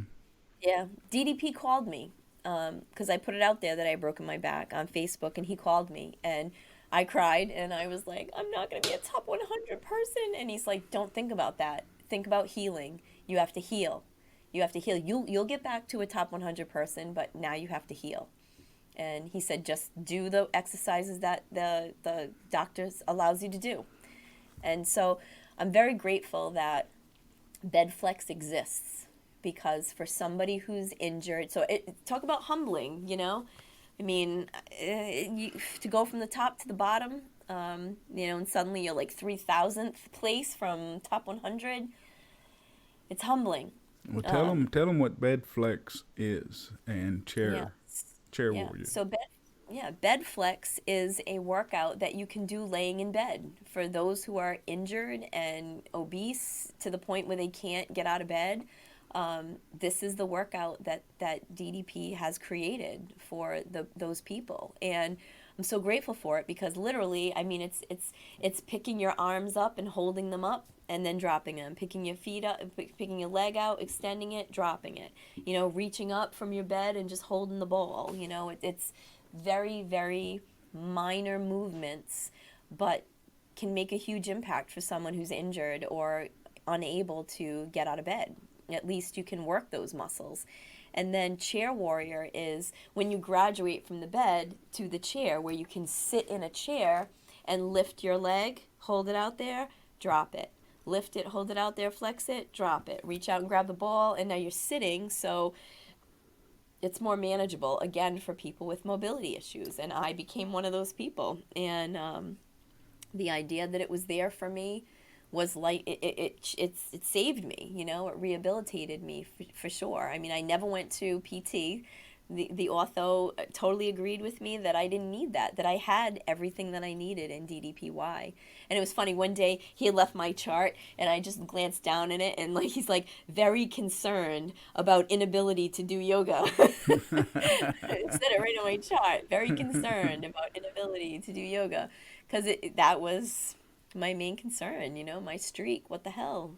And it took a while, but man, the day that I got back in the top 100 and got to send it to DDP, and also 1 year later, I got to do yoga on the beach, and the pictures of myself from one of the sessions, it was a gigantic storm coming.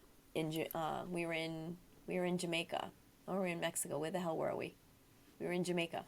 There was this huge storm brewing out in the ocean, and I was on the beach, and I did yoga on the beach, DDP yoga on the beach, and this gigantic storm cloud is behind me. And I mean, I'm not as in the great, my physique, like it's Vance, I think you'll agree with me when I say it takes such a long time to get there and so quick to fall back. And trying to get back there is harder when you're coming back from a setback. It's Yeah. harder than your first go around. So my I'm in physique that wasn't, right now. I'm doing energy right now. yeah, my physique was not that great, but still I felt like I still look good. I was 48 years old at that point. I'm like, 40, yeah, 48, 40, no, I was 49. I'm like, I look pretty damn good for 49. All right. And I look at those pictures of myself now and I just look so fucking powerful. I look so powerful in those pictures because it's 1 year later. Like to come back from an injury like that and be doing wrap and burn on a beach, and just the symbolism of the storm being behind me. You know what I mean? Like I felt like the storm's back there. So and then it became all about becoming an instructor. We talked about that, when we were at the summit. Like, we want to be instructors, we're going to do Yeah. this. And obviously breaking my back it took a huge back seat, and I had to say, listen, there's no way I can do this. But in July of 2021, on my 50th birthday, I said, this is it. I'm going to devote every day to becoming an instructor. And that's exactly what I've done. And so here we are. And I have been teaching classes 7 days a week to get my training hours in. And I've got people coming back to me, over and over and over again saying, oh my gosh, Jen, like, I crave your workout. Like, I crave it. I need it. And that makes me feel so good. And my friend Erica, who said to me the first workout, she's like, you're a freak. You're a freak that you can do all these positions. I'll never get there. And when she first got her forearm to the floor after about 2 months of working out with me, she got her forearm on the floor in squat, drop, and lower. She's like, I did it. I did it. I'm like, yes, you did. And, when we did a workout together today, and she held herself in plank for the first time. And that's so rewarding to be able to share everything that I've learned with DDPY with other people. You know, I'm very grateful for that. So I'm getting ready to test in March, Vance. Well, I know you're gonna kick its ass like you do everything else. I'm gonna shut Yeah, that blind. Travis, my mentor, he watched me do a class last Saturday and he was like, Jen, you're almost like, he's like, I have very minor things to correct you on, but you're like perfect. You're perfect. And your classes are enthusiastic and energetic and your form is flawless. And so he's telling me all this on FaceTime. And I walked over with my phone to Kurt. He was cooking dinner and I'm like, listen to this. And I said, Travis, tell Kurt. And, I felt so proud because, when you put in that kind of time and energy, I mean, so July, August, September, October, November, December, January, February, that's 8 months of my life, where I've been working on it every single day. And, I don't know if you feel this way, Vance, but being 50, right, and trying to learn something new, it's not as easy as you think, because your brain is different and becoming a yoga instructor is challenging because you have to remember all the moves. You have to remember all the breathing. Your left is now your right and your right is now your left. That's the hardest part for me is trying to remember which one to call. Right, right. So there's so many pieces to it that it's daunting when you first look at it like, oh my gosh, I have to be able to teach this thing for an hour. Oh my God, like how am I going to do that? And I just broke it down into bite-sized pieces, and just built on, all right, once I mastered this first 10 minutes, then I added the next 10 minutes, and then added the next 10 minutes, and the next 10 minutes. I put it into little bite-sized pieces, and then saying it out loud for the first time, like, that was a big deal to start saying it out loud, to have the confidence to say it out loud. And like you said, I'm a pretty confident person, and I've spoken in front of hundreds and hundreds of people in a stadium, teaching them about sex. So how can I not be able to talk to 10 people about yoga moves? But I feel like it took me a long time, to grasp what I was doing. And again, I don't know if it's because I'm older and it's challenging at 50 to learn something new. I'm not sure, but it definitely didn't, I don't feel like it came easy, you know? Well, I know we did. What did we do? It was a Zoom, I think. Where you were through, I think, about half of it, and you did it perfect with Mary and I on that workout. I got no doubt that you're going to pass with flying colors in March. Yeah, I'm ready. I'm ready now. I'm ready now. I feel really confident now, but I have to log all my hours. I haven't been doing that as I go, so I have to log all my hours. That's before I get the test. So Tell them about. You've mentioned it a couple of times. Tell them about the eye issue that you talked about a couple of times. oh, the eye issue. So it was 2014, and it was the week before Thanksgiving, and I was sitting at my desk working, and my assistant came in and said, "What's that on your neck?" And I went, "What?" And I could feel like a lump on my neck. And he got close and said, "Oh my gosh, you have a huge tick on your neck." So I was like, "Oh my God," and, gross. So he pulled it off my neck and he threw it into the lit candle on my desk. And I said, "Why the hell did you do that? We should have taken it to the emergency room and had it tested for Lyme disease or whatever." But it's like, it's cooking in the... So the next morning I woke up and I had a red ring around the spot. So I called my doctor and I said, "Hey, Dr. Romano, I got bit by a tick." And he's like, "It's November. How did you get a tick on you in winter?" I said, "I don't know, but I..." So the ring got redder and it got raised and it was itchy. So he said, "Come in and let me look at it." So he said, "All right, yep, I want to get out in front of it if it's Lyme disease. So I'm going to give you a huge dose of tetracycline or tetracycline, whatever it was." So instead of taking take 5 today, 4 tomorrow, 3 the day after, I had to take the whole dose. And on the night before Thanksgiving, I was, working in the kitchen with Kurt, doing some prep work, and I could see a black shadow out of the side of my eye, like someone was standing there, and I'd look, It was weird. I said to Kurt, "It's so weird, I see a shadow over there." And then on Black Friday, Rain was working at Hot Topic at the mall at the time. She needed a ride to work really early.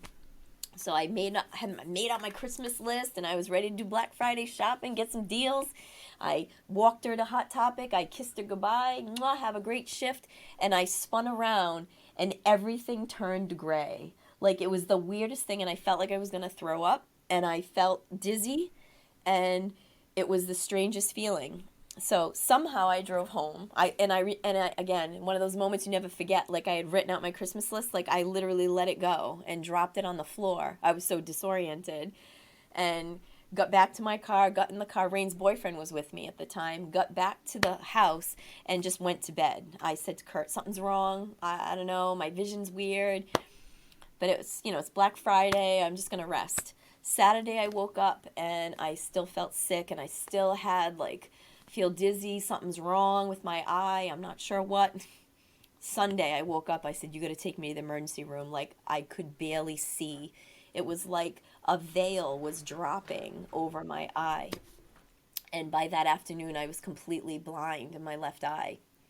And the ophthalmologist unit, I'll never forget, again, the doctor said to me, when you learn medicine, they teach us, to look for the horses and the way they run. Like, the horses run the same way, all the horses go the same way. And I'm looking at you, and you're a zebra. I can't figure out what's going on. So he said, "You're going to have to go to a different hospital that specializes." So I had to go to Mass Eye and Ear, take all these tests, and they scared the hell out of me. They said, when people go blind out of nowhere, it's generally because they have MS. There's like a lesion on the brain. So I'm going to send you for an MRI. So now I'm like, "Oh my God, do I have MS? Holy shit."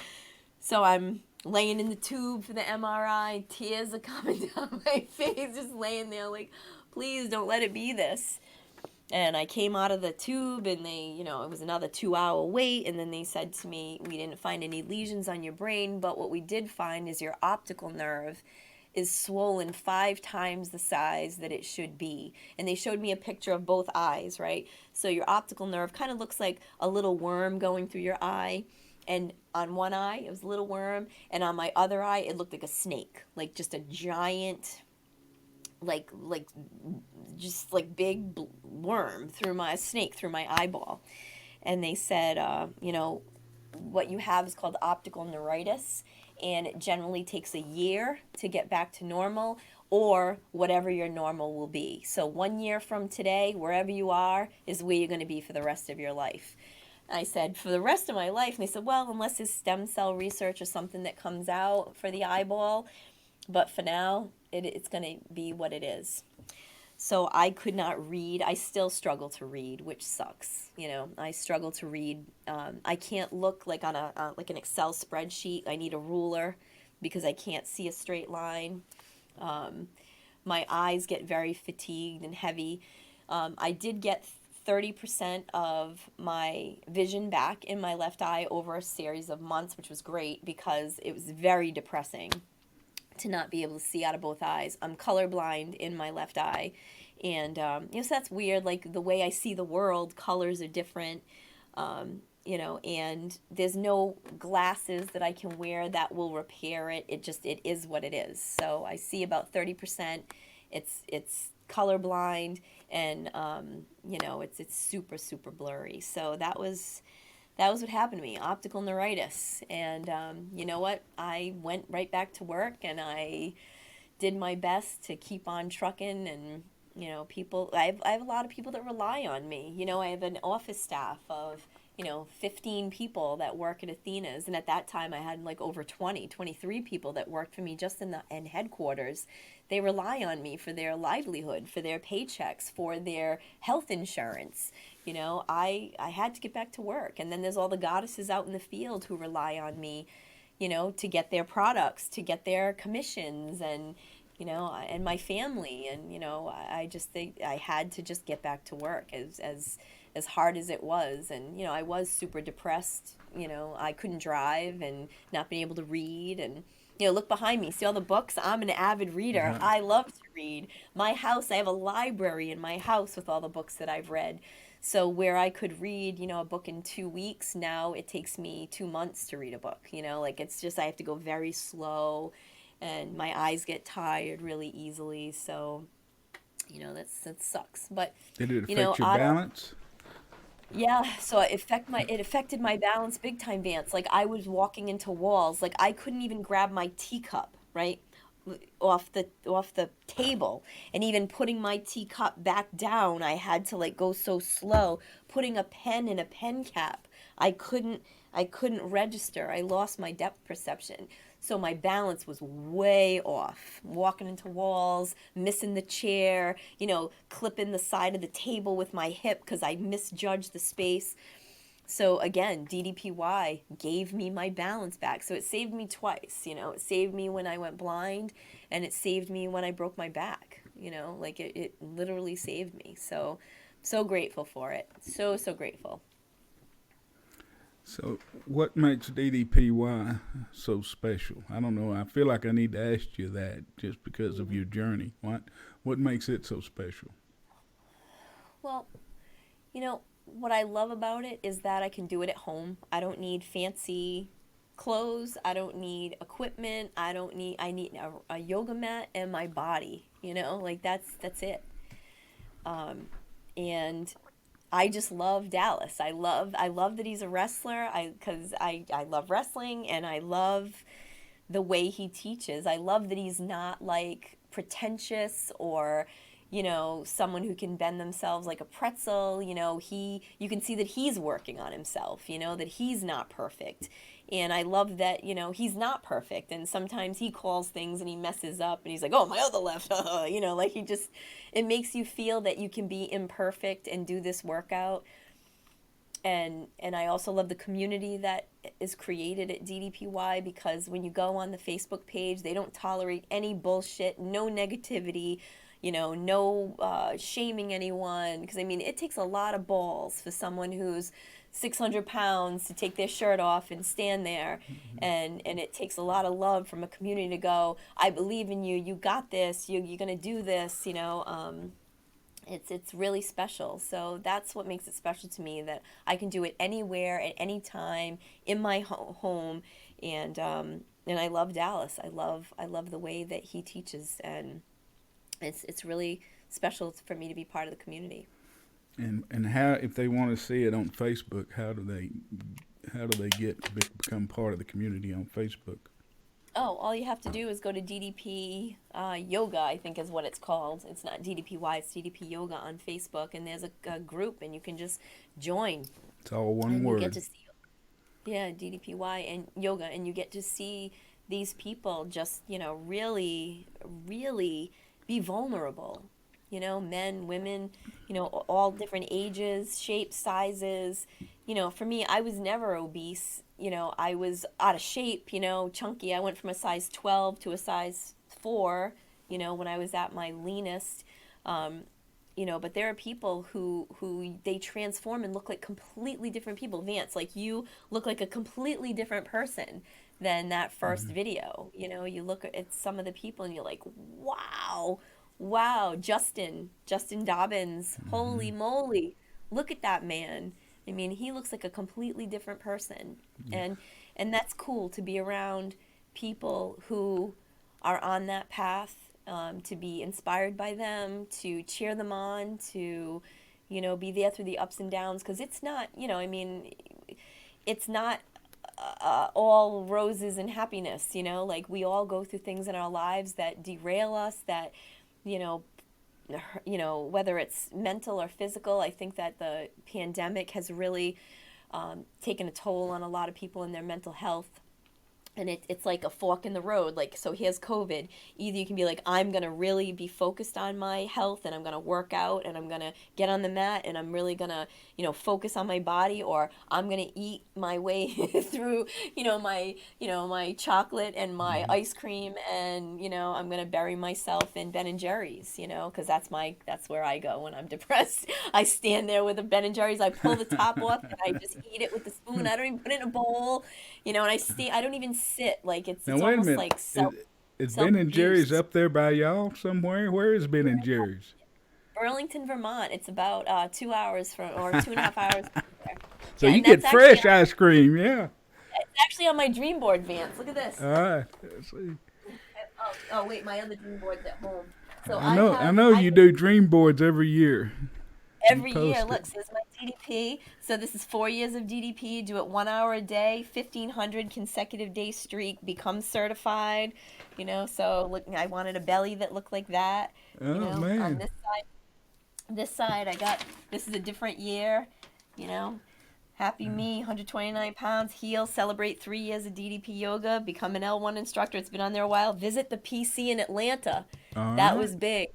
That was when I met, I got to meet you at the PC in Atlanta, you know. Flip it back around. What's that up in the top section? So up Joy or here, something? What is it? No, on the other so side. these are all the states that I've done DDPY in. Hawaii, Texas, South Dakota, Louisiana, Georgia, Florida, Pennsylvania, New York, Where did you do it in Maine. Texas? I did it in Texas with DDP at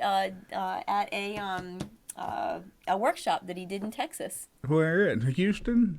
Dallas? It was WrestleMania. It was Dallas. He did it at a high school gym on the outside. That must have been before I knew you, I guess. Yeah.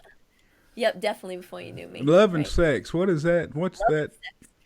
Well, so every year I put me and Curtis in the corner, right? Yeah. So I always want to I have anchors like happy marriage, happy family, so love and sex, orgasms, happy Ah, marriage. That's important to me, to have it. very cool. I try to make my dream board have, things that are important to me, and my marriage is an anchor. I want to Friends? have great sex. Yep, my friends are over here. Yep. My friends, be there with my friends, make memories. Very cool. Yep. So look at that awesome DDPY wheel. Look at that. Woo! That's a great wheel. Yeah. Yeah, one of my dream boards, I wanted to, which one is it? I wanted to do, where is that one? I You wanted keep to all your do, dream boards. That's cool. oh yeah, I keep every single year. And I know you Uh, journal. You keep all your journals. yep. Do your I gratitude want, journal. yeah, there's DDP. He's been in the center for a long time, right? Well, that's And you. this is when I wanted to break the Guinness World Record. Yep. How many miles was that bra? I meant to ask you. Um, how many miles? There's 196,000 bras and 95 miles. Wait, was it 100? Oh my gosh, I can't remember. Like 104 miles, or was it 95 miles? I can't even remember right now. Holy moly, that's terrible. What'd you do with all of those bras?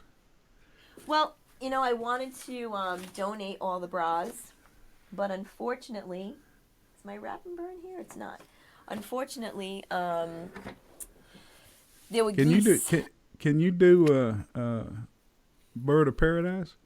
I sure can. That was on my goal list to do a bird of paradise. Oh, right here. Oh man. Wrap and burn with DDP. That was on my dream board. See the check? Oh yeah, yeah, yeah. I actually did it. I went to Texas. That's where I did it with him, and that inspired George. Fenmore. George Fenmore was there, so it was right after the class, and he had to get out because I think he was doing a Hall of Fame speech that night, and I was like, please, please, please, will you do Bird of Paradise with me? It's on my dream board, and he's so nice. He already had his shoes on and everything. He kicked his shoes off, and he did it with me, and like people took pictures of us. It was so great. And then George Fenmore, when I met him at the summit, he said to me, I learned the Bird of Paradise because what I saw you and DDP do on that stage. And I was like, oh, that's so cool. Like we Oh never even man. spoke at that thing, like it was so neat. I made so many great DDPY friends. Well, that's I But mean yeah, that's what I was gonna say. That summit. I didn't know anything about it when he reached out to me. And I didn't know anything about it through most of it. yeah, And then my story went viral. But then when I went to the summit, it's amazing that everybody there had a better story than mine. I mean, oh, it was just amazing. Just to talk to the people that were at the summit. It's unbelievable. It's a life altering experience. it is. I wouldn't say that people have a better story than you, Vance. I think that we all have really cool stories. I mean, mine is not about weight loss. Mine is about healing after trauma to my eye and finding balance again. Yours is about losing, over 300 pounds, and other people, it's about, weight loss or strengthening or, recovering from trauma or recovering from injuries, life-altering injuries. All of our stories are important. I try not to compare myself like, oh, I'm not really a DDPY superstar because I didn't lose 300 pounds, like I don't compare myself. Instead, I'm like, I'm a DDPY superstar because I came back from going blind, from breaking my back, and I do DDPY every single day. And And you don't just that's do just, it. You film it and post it every day. If somebody wants to check it, like Guinness, they could go and look at your social media and see it. yeah, they sure could. I started the time lapse That's craze. right. I was the first one to time lapse, and I kind of got some crap about it from the admin. I don't want to diss the admins on DDPY, but they were like, this is copywritten, and you can't videotape this and put it on the internet. And Dallas said to me, "You absolutely can put this on the internet. It's fine. Like it's so fast. You Yeah. can't replicate what I'm doing. You can't hear what's happening. So he was like, you post that everywhere." So Well, and then you all of a sudden, yeah, yeah. and all of a sudden the admins of the DDPY yoga told me I couldn't do it. They're doing it now. I've seen Hayden do it. I've seen all different people do it. So that's kind of cool that Well, people are. I made you at the summit. I said, show me how to do it on my phone. I got out my phone. I said, show me how to do that. So That's right. That's right. you showed me Yeah. how to do it. The time lapse photography on the setting on the phone. So yeah, that's pretty cool. Like, You happy know, to show you. Yep, because it's a really quick way to show people, what I'm doing, and it's like 30 seconds for a 1 hour workout. And a lot of my goddesses signed up for DDPY. A lot of my friends I have 5,000 Facebook friends, so I can't take any more friends, but you can follow me if you want, Jennifer Jolicoeur, um, and see my videos each day. But a lot of people that I know and love have signed up. And one of my goddesses, she's actually a former goddess now, but she's on day like 1,000 as well. Like she's in the 1,000s now. So, people, I feel like I help to motivate people to get healthy. I feel like, by posting every day, I'm not bragging. I'm not being braggadocious. I'm like, look, this is what you can do to be healthy and, really dedicate time to your body and your mind each day. And the other thing too, Vance, is when you turn 50, like your body. Well, I started in my 40s, right? And when you're in your 40s, you realize that you're at the center of your life, right? So now you're not young anymore. Now you're like, okay, now I'm trending towards being an elderly person, and now I'm 50. have you And started so getting the AARP stuff yet? yeah, they freaking mail me something. I don't want you free freaking speaker. Although Curtis, when he turned 50, he took the free speaker to get the AARP magazine or whatever. Go But ahead. Sorry, I didn't mean to interrupt you. like, so here I am. I am now becoming an elderly woman. Like that's the next phase of my life. I was a young woman, and then I became I was a maiden, and then I was a mother, and now I'm turning into a crone. Like this is it. This is old age for me is what I'm looking at. And I want to be strong, and I want to be flexible, and I want to, still feel youthful. And I'm a gardener. That's one of my favorite things to do in the summer is garden. And I want to be able to pick up my pot and put it over there. I want to be able to pick up my mulch and my dirt and bring it over here.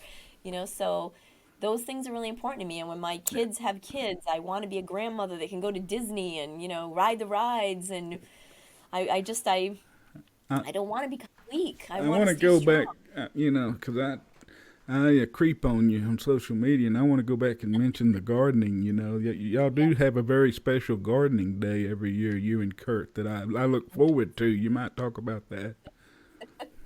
Curtis and I, every year, we do something called Naked Gardening Day, which is so much fun. Uh, it's an actual thing, and we saw it on social media, like hashtag Naked Gardening Day. And I said to Kurt, we should do this because we garden, right? We Yeah. have a big, beautiful beautiful garden that we've tended to for 17 years that is just so amazing and so colorful and full. I said, we should do this. And he agreed. And one day we just, got naked, went in the backyard and, took pictures of each other holding plants in front of our spots that you're not supposed to see on social media. And, it was just so cool. And then every year we get more and more creative. We've, taken pictures of us in naked in wheelbarrows and, naked with the hose wrapped around us and, with, gardening signs in front of us and how much fun, and every year I try to find like matching like gardening gloves and matching garden boots. So that's all I'm wearing in the picture is so much fun. Isn't it on like a solstice day, or isn't it on? It's on certain Actually, it's the first Saturday of May. first Saturday So of it's May. not solstice, but it's the first Saturday in May, and so it's kind of cold. Well, it's not really warm, not hot. It's still kind of could go either way in Rhode Island. Yeah.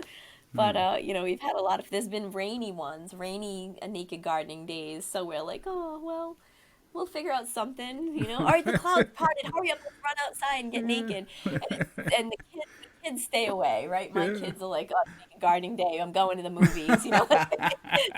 But one day, Gabe came home and we were just finishing up and we were doing like this whole wheelbarrow thing where I was in Yeah. a wheelbarrow and he was like picking me up, like, to take me. So he's naked, I'm naked, and Gabe comes home and he's like, "Oh, I thought you guys would be done by now." And we were like, "Oh my gosh, you're here! Take this picture for us," because Oh, we put it, we they had don't like want to see you like that. we had the phone on a tripod, Yeah. and it was before we found the little clicker thing. Now you can buy the tripod that has the clicker, so you can control Yeah. your phone with the photos. Oh my God, it was before that. So I'm like, oh please, can you just take this picture real quick, Dad? And I can't get it right. So Gabe's like, all right, fine. So Gabe's standing there, take the picture, and Kurt something had to bend down, and he's like, oh my God, is that gonna happen to my balls? This is so funny. Dad, is that gonna happen to my balls? Yeah, well, tell them hell yeah, that's part of growing old. Gravity, that's gravity. Tell him, yeah, tell him Newton invented that. And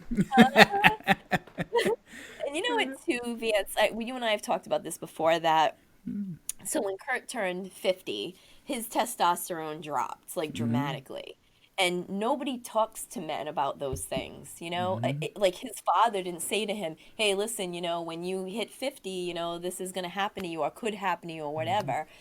So again, the stigma of men with erectile dysfunction because their testosterone drops, that's something that couples need to be able to talk to as well, talk to each other about, because as a woman, I started to feel, so here I'm in the best shape of my life, and Yeah, I'm like, don't you still want me? Like, and he's like, it's not that, I don't know, like, until he yeah. went and got tested and, figure out what's going on.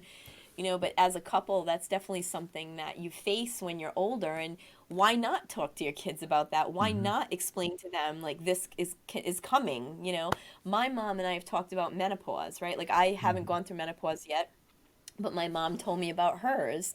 And she said, I'm so glad I can tell you about mine because my mother never told me a word. I didn't even know about this or anything about it. So it's really important. Like, that you talk to each other about these Sure. things that go on, in life. I really think it's important. Did, So did Kurt get on the Kurt's testosterone? Did that? I mean, no, he did not. He actually his blood was very thick, and he had to go for like extractions of blood, to lower the thickness in his blood. So he had like other issues going on, but he's all good now. He's got some pills when he needs them. Sometimes he doesn't need them, and yeah, that's one thing they can penis fix. rings. Yeah, and penis rings are fantastic for that too. Like, so if it's a matter of getting erections but losing them, if you wear a penis ring around the base of the penis once you're erect, it will help trap all that blood in the shaft so it stays there and you stay harder. So that's a really cool thing. So we that's another toy that we sell, We have some that Really? vibrate. Now wait a minute, wait a That's minute. I don't know about these penis ring things. So do you put yeah. it on before you fully erect, I would imagine, and Nope, then you put it on when you're erect. Because if you put it on when you're soft, you stay soft, right? You want it to holds trap it all the out. blood in the shaft, right? Uh, So you stretch it over your erection and bring it to the base, oh, it's and then you can have. stretchy. It's stretchy. I was I Yeah, was I oh was yeah, picturing yeah. something hard. No, no, no, no, no, no. It's gonna have stretch to I stretch got on you. over, Okay, I'm with you and now. protect. I'm on board. So it's kind of like like think of an elastic band, but safe. Like you would never want to put an elastic band on your penis. So this is safe. Yeah. It's designed for the purpose I, of maintaining an erection. I assume it comes in all sizes. I mean, Yep, different sizes, different colors, different materials, different textures, vibrating, non-vibrating. Definitely. We have like a whole line of those, which is pretty cool.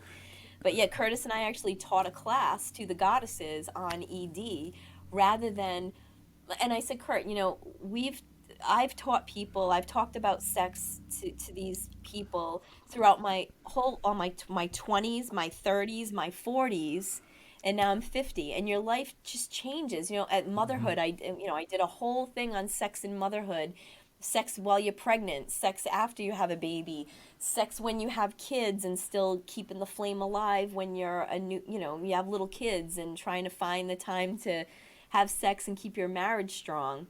Because a lot of times I see people, their marriages fall apart because the husband feels neglected because the wife is always paying attention to the kids and doesn't want to have sex anymore because she's too tired. So I was always trying to give tips because I was able to maneuver these things because sex was always a priority in my life. Just as much as being a good mom, sex was up there, top three things.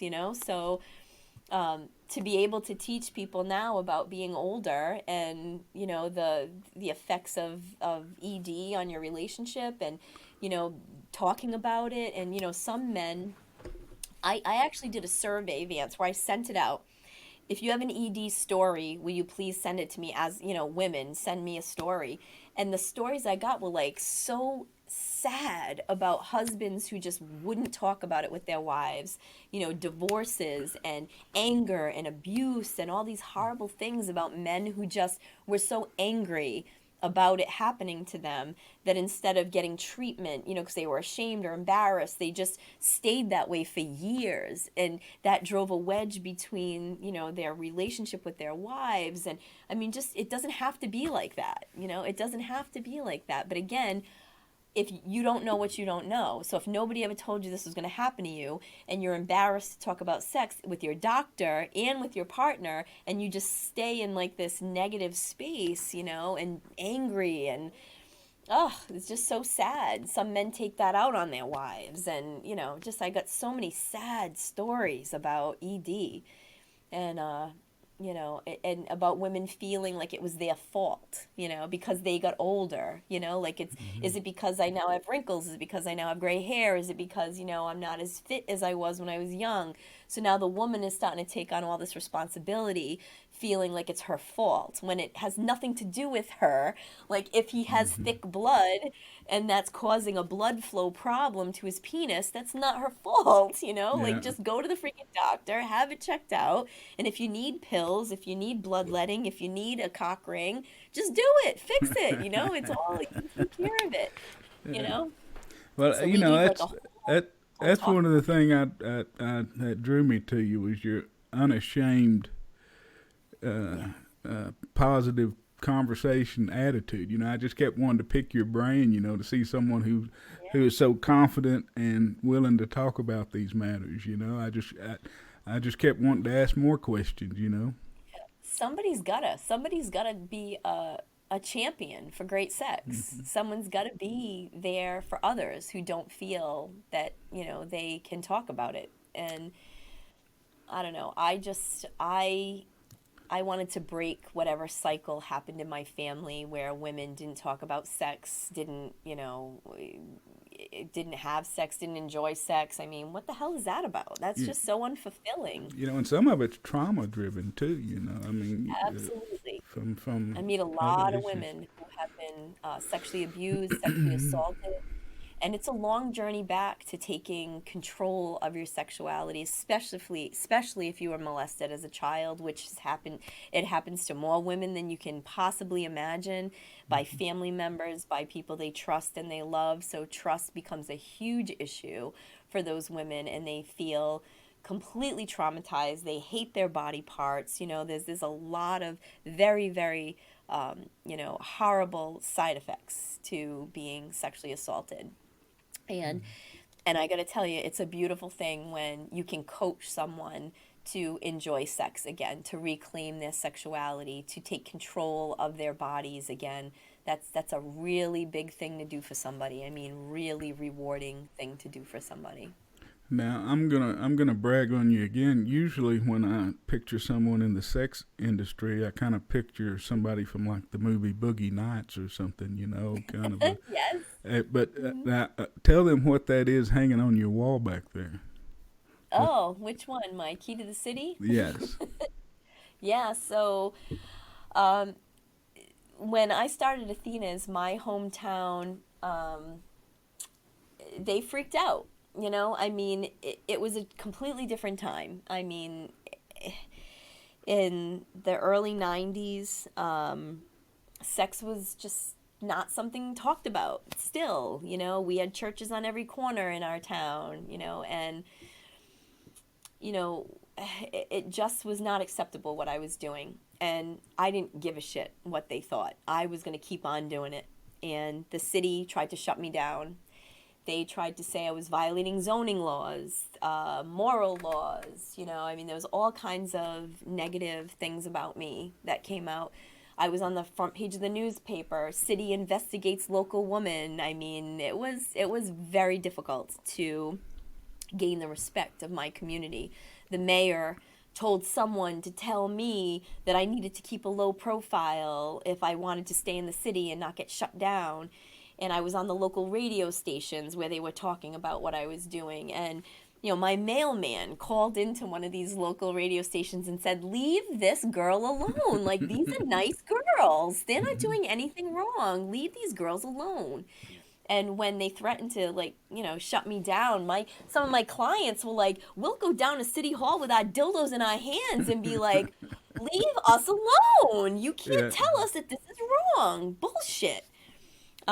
So when I broke the world record, of course, we've been through three mayors at that, to get from then to now.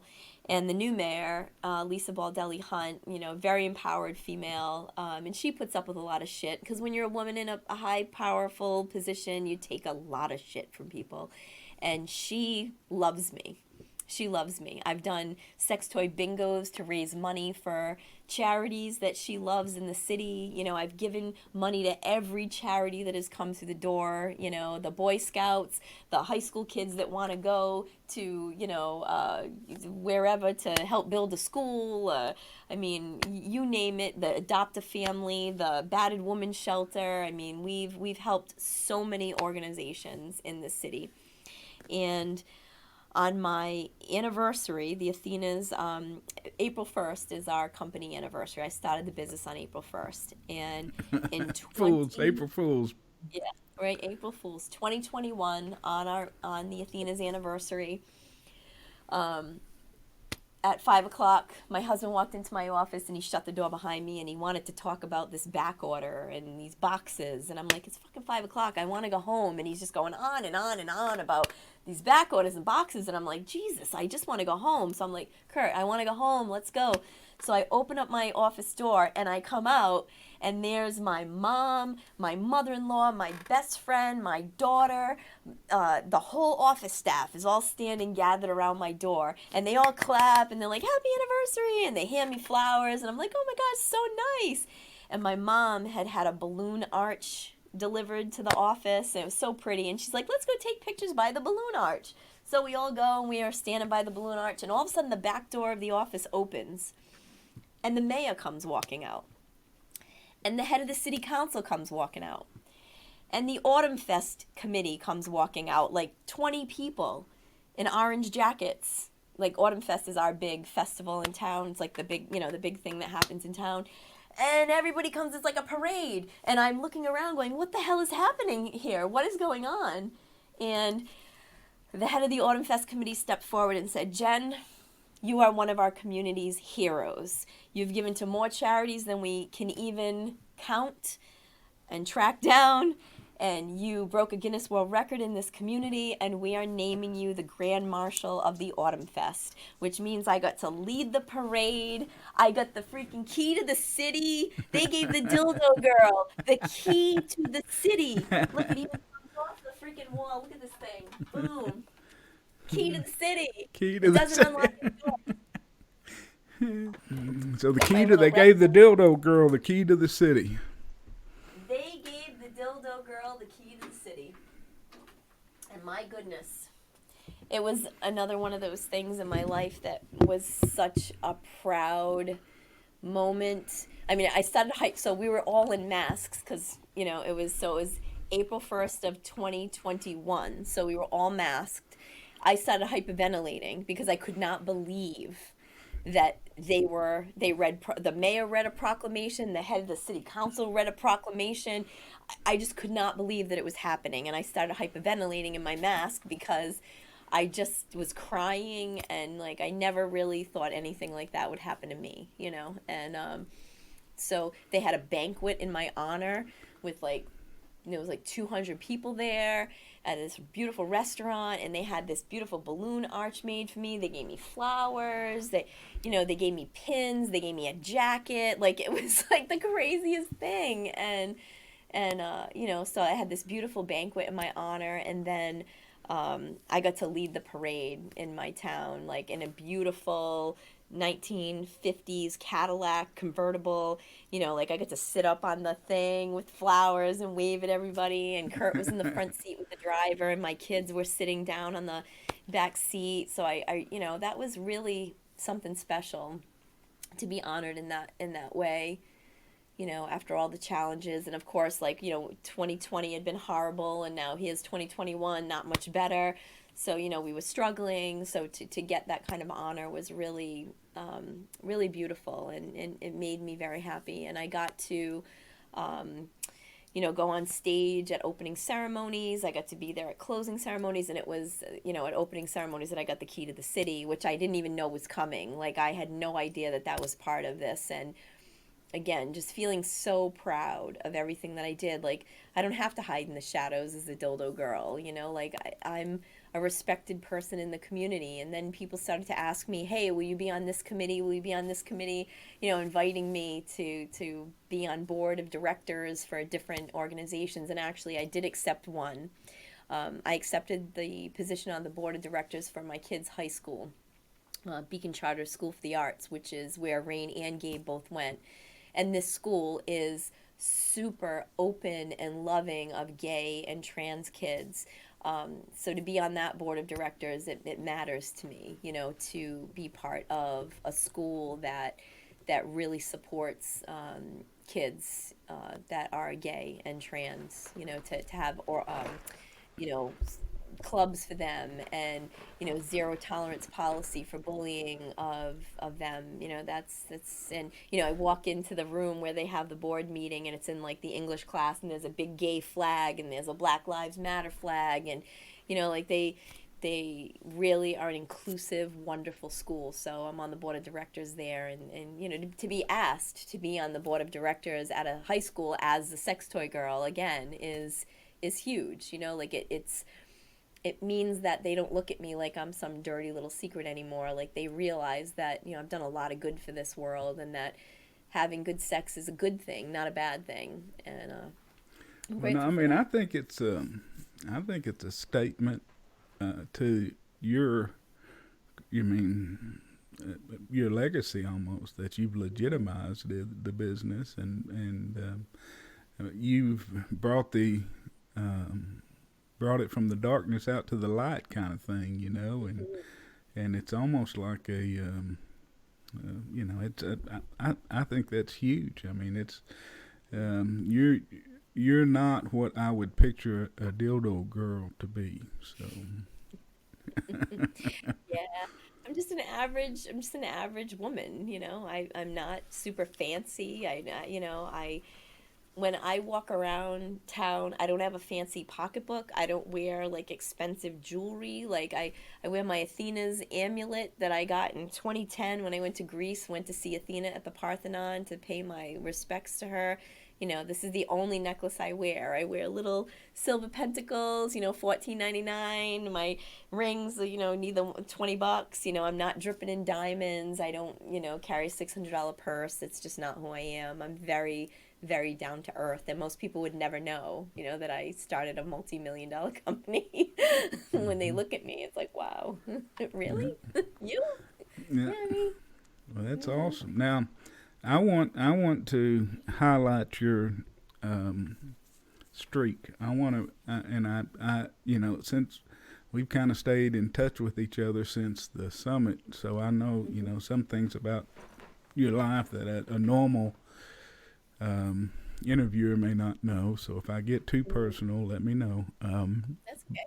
But you did this streak through friends' deaths. You did this Mm. streak through your grandfather's death.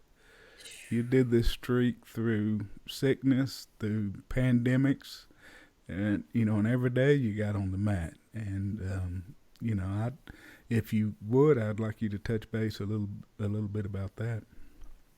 Or Sure. if you don't want to, I understand. It's okay. Yeah, I don't mind.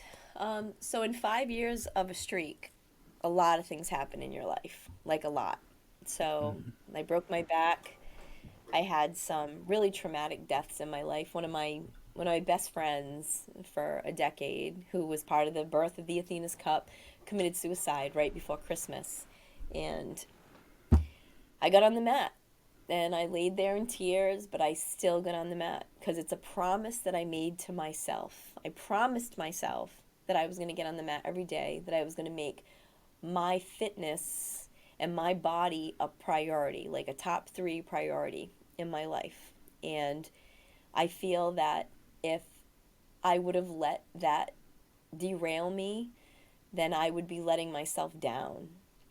When my grandfather died, I mean, he was like one of the great loves of my life, like my soulmate, not in a sexual or romantic way, but just like our souls were so connected. Like he was like just one of the great loves of my life, my grandfather, you know. And when he died, I mean, it was like devastation. I felt lost. I felt adrift. I didn't go to work for almost a month.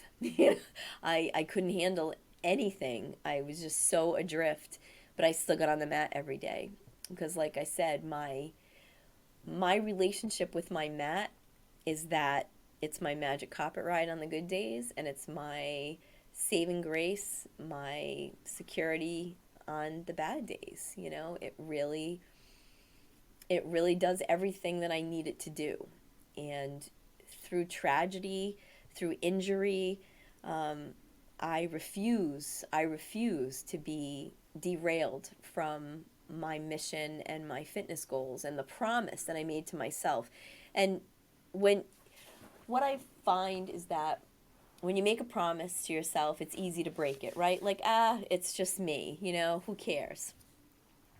And what happens when you do that, you erode your self trust. And I had done that over the years. You know, join a gym. Yep, I'm going to go. I put the down payment down. And then I go once, twice, three times, never go back again. And then this self loathing starts.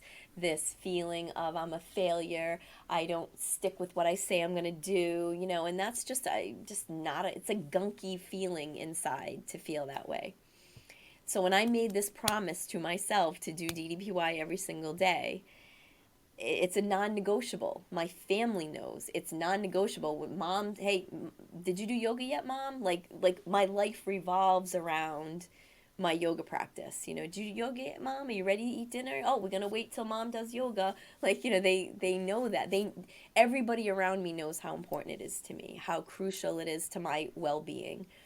And I use it as a transition. When people ask me, do you do it in the morning? Do you do it in the afternoon?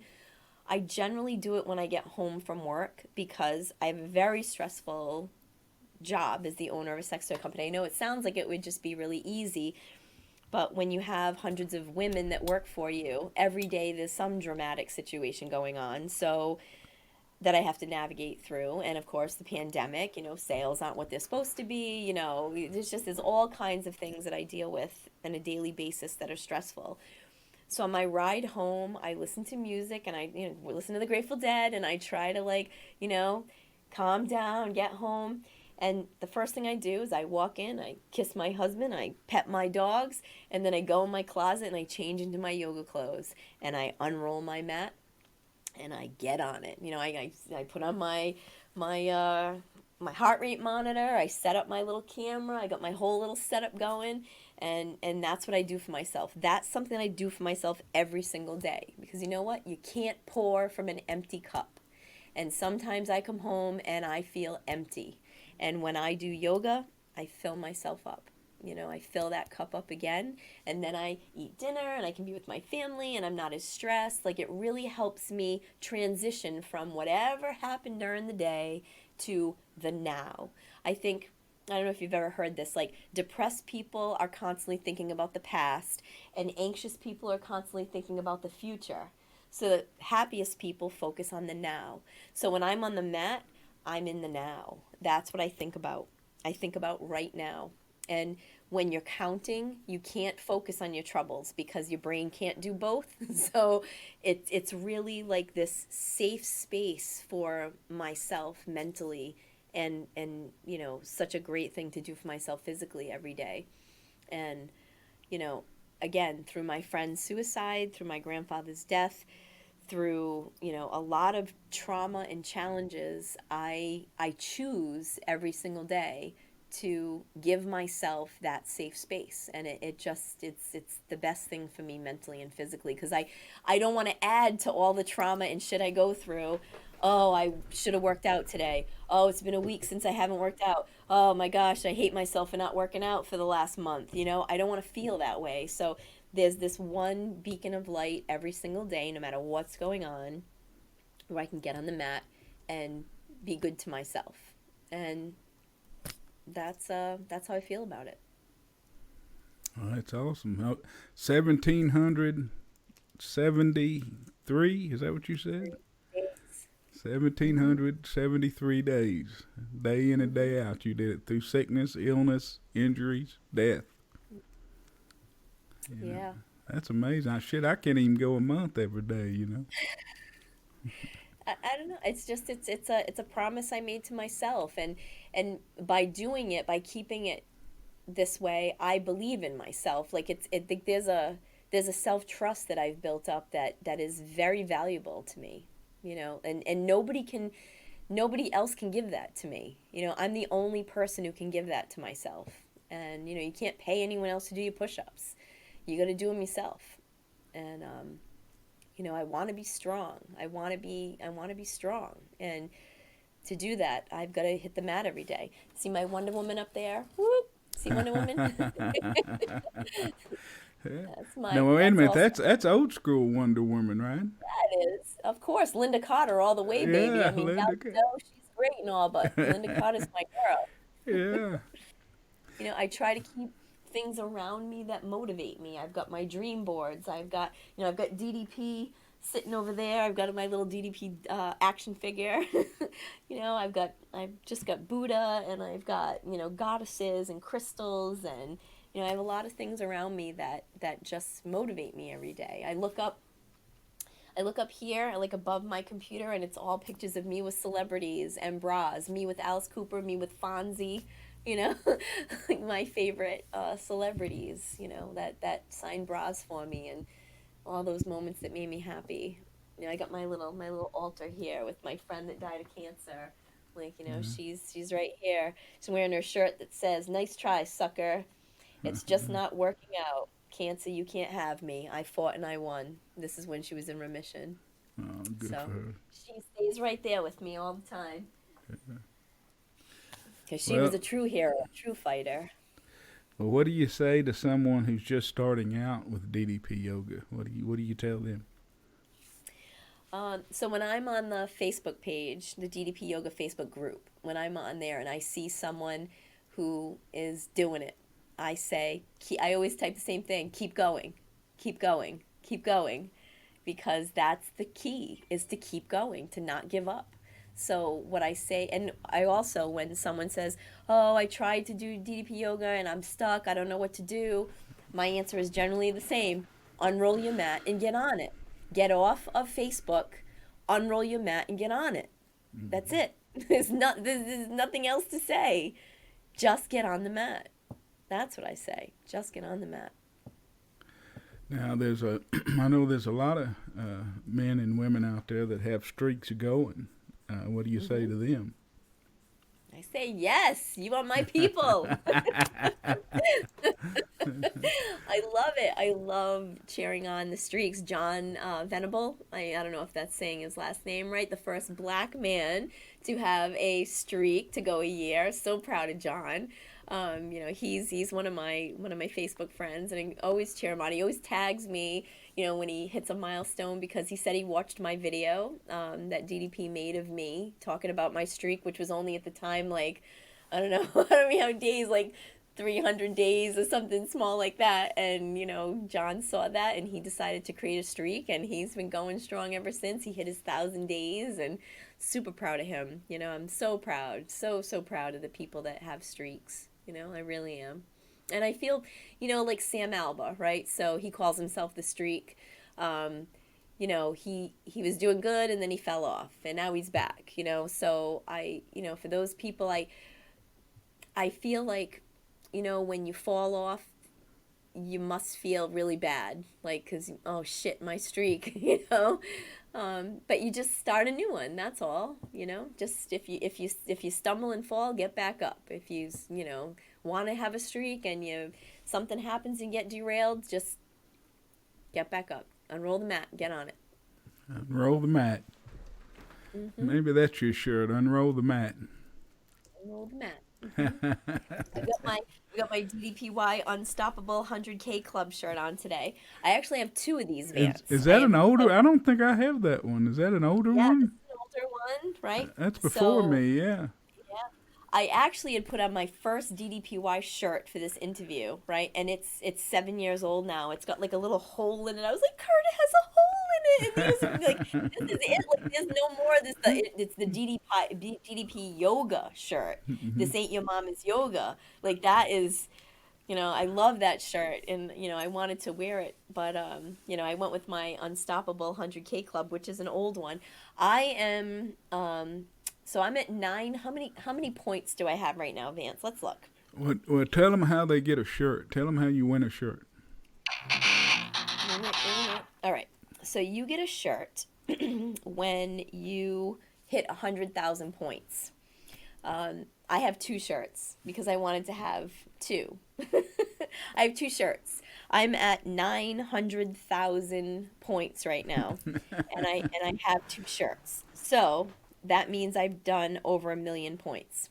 Now, there was a challenge that if you got 2.5 million points, you could go to Dallas's house. I have never been to Dallas's house. I've been to the PC.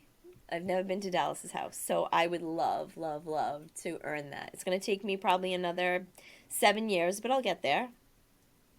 So you get a scorecard when you're on the DDPY app. So easy to find. You just hit tracker, and it'll bring up your points. So I have 916,514 points. This week I've burned 6,395 calories. I'm 75th place, and I am 800% consistency. 800%. 800%. That's teaching DDPY 7 days a week, But there were times when I was obsessed with my points, where I just, because I wanted the shirt, super obsessed. I wanted the second shirt, super obsessed, and then I wanted to get the go to DDP's house thing. So but when I hurt myself, I had to let go of that obsession, my attachment to the points, because I knew I wasn't going to be getting points. I had to let go of my attachment to the top 100 ranks. So I think that injuring myself, breaking my back, it broke me of my attachments to those things. But I still want, because I had to let them go. It wasn't an option, you know, I had to let them go. And now I look at it and I'm like, huh, I'm in the top 100. Good for you. But I'm more focused on, all right, I need to get my training hours in. I need to be a great instructor. I need, you know, so my focus has shifted.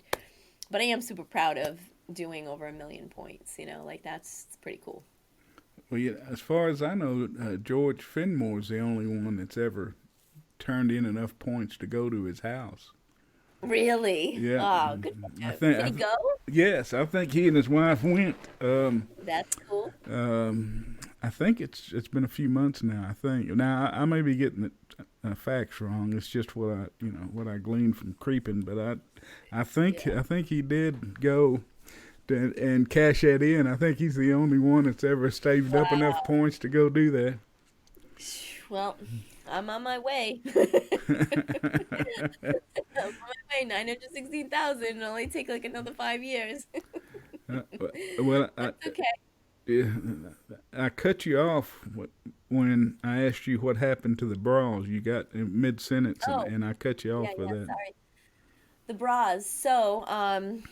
So my goal was to take all the bras and donate them to battered women's shelter, to take all the autograph, you know, the bras with tributes and make them a traveling exhibit for during Breast Cancer Awareness Month. But unfortunately, we got hit with a rainstorm, and the so we did this in a big giant open field in Woonsocket. And there are geese that live up there. So the geese had pooped on the bras. They were soaking wet, and they started to smell like a really strong, funky odor was coming. So there was no way that we could do anything with them ever again. So we had to, so the mayor had said, well, maybe we'll dig a big hole and we'll bury them and put a monument to what happened here in this park. And I was so excited about that. Oh my gosh. But then, you know, DEM said no because there would need to be like a study of what, you know, the bras themselves, and you know, so that didn't happen. So unfortunately we had to have like a bulldozer basically come and like rip it down and put it in a dumpster and take it away, where I had broke. So they had left the bra chain up while we went to Mexico and said, we want to leave it here. We want people to be able to come and look at it. And so when you get back from Mexico, you can take care of it. So when I came back from Mexico, I was in bed. I couldn't take care of it at all. So Kurt went up there and was trying to do it on his own. And one of the local businessmen, Dave LaHouse, who owns Kay's restaurant, came to Kurt's rescue and like said, no, no, no, no, no. Like we're gonna call someone. We're gonna get this taken care of. And you know, so they sent me pictures of the bras on the, you know, on the big machine being put in the dumpster, and I'm just laying there in bed crying because I didn't get to go and say goodbye to, like, I wanted to say goodbye to it, you know, like it was 10 years of my life I devoted to that bra chain, and that was it. So, how much storage space does 196,000 Oh bras my stand? God. We had 1,000 boxes of bras at the end, each with 200 bras per box. We had a storage container filled with bras that was donated to us.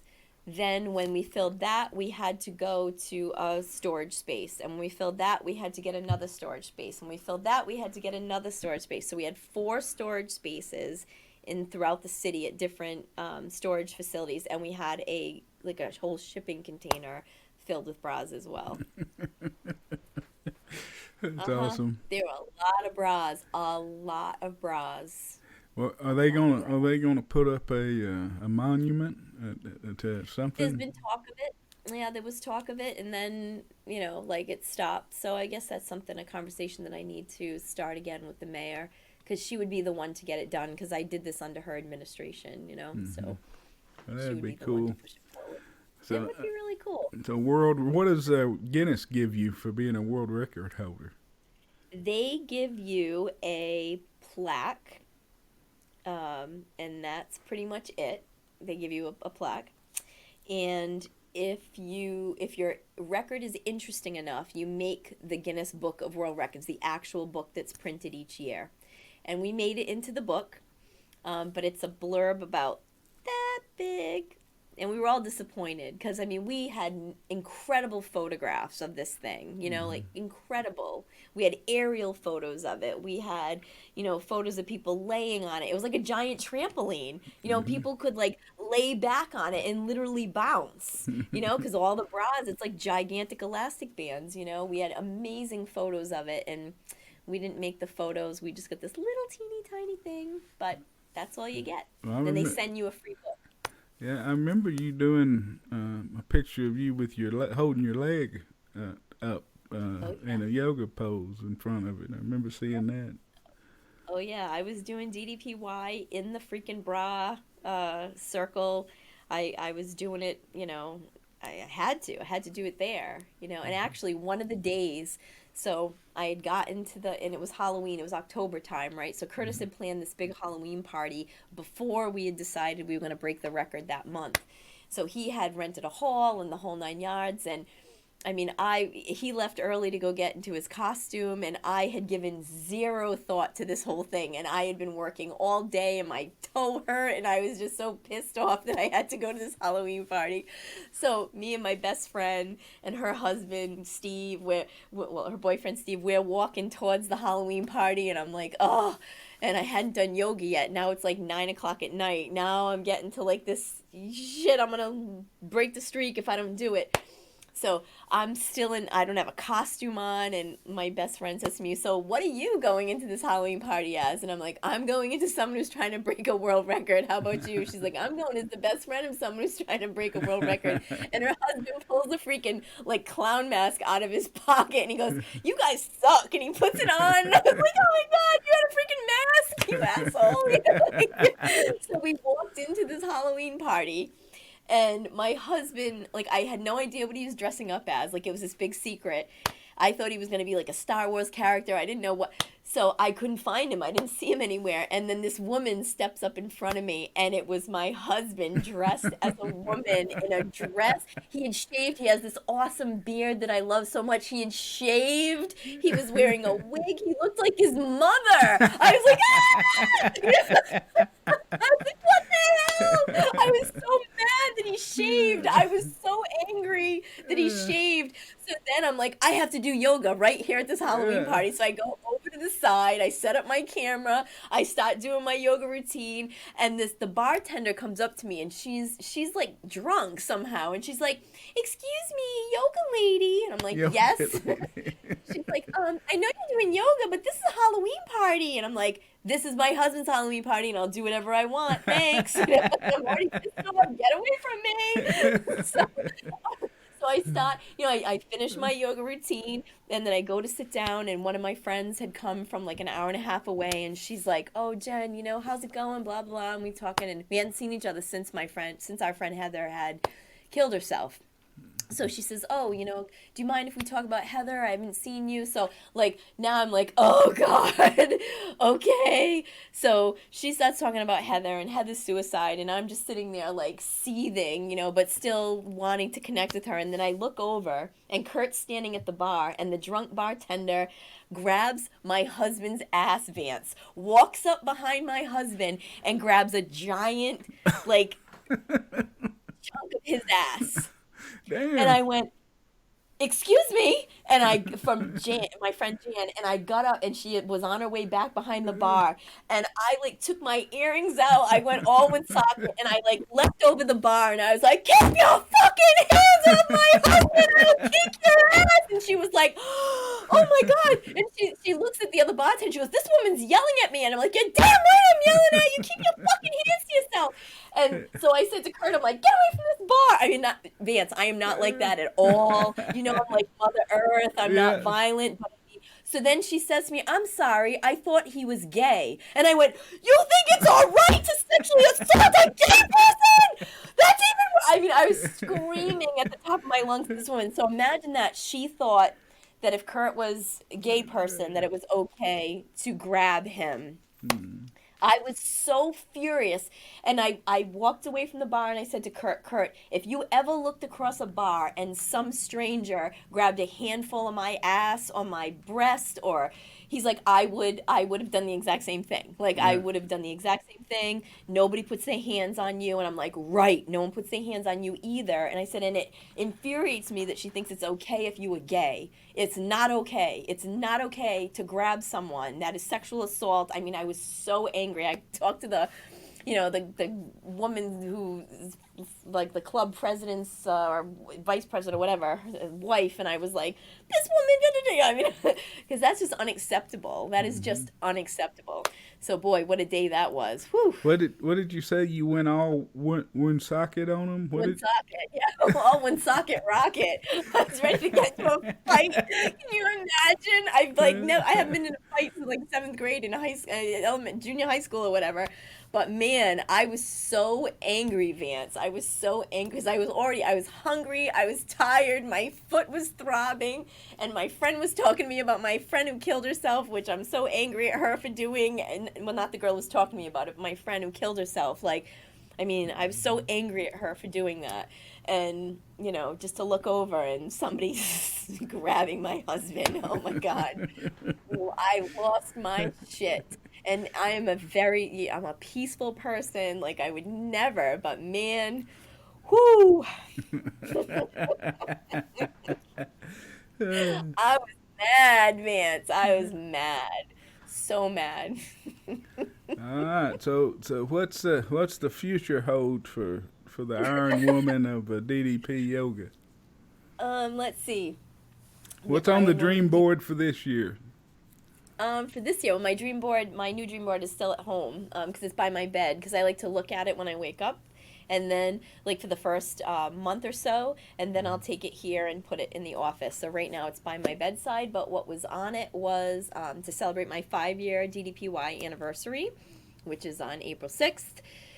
To Tell them hit how you're gonna do that. I know you told me how Oh you yeah, gonna is it do that. okay to say it? Like I don't know. I don't want anyone to feel bad, but I reached out to Dallas, and I said, hey, because if you don't ask, the answer is always no, right? So Yeah. I reached out to Dallas, and I sent him a message and said, hey, my 5-year anniversary of doing DDPY every single day documented, because that's important. Like anybody could say they have a streak Hmm. going.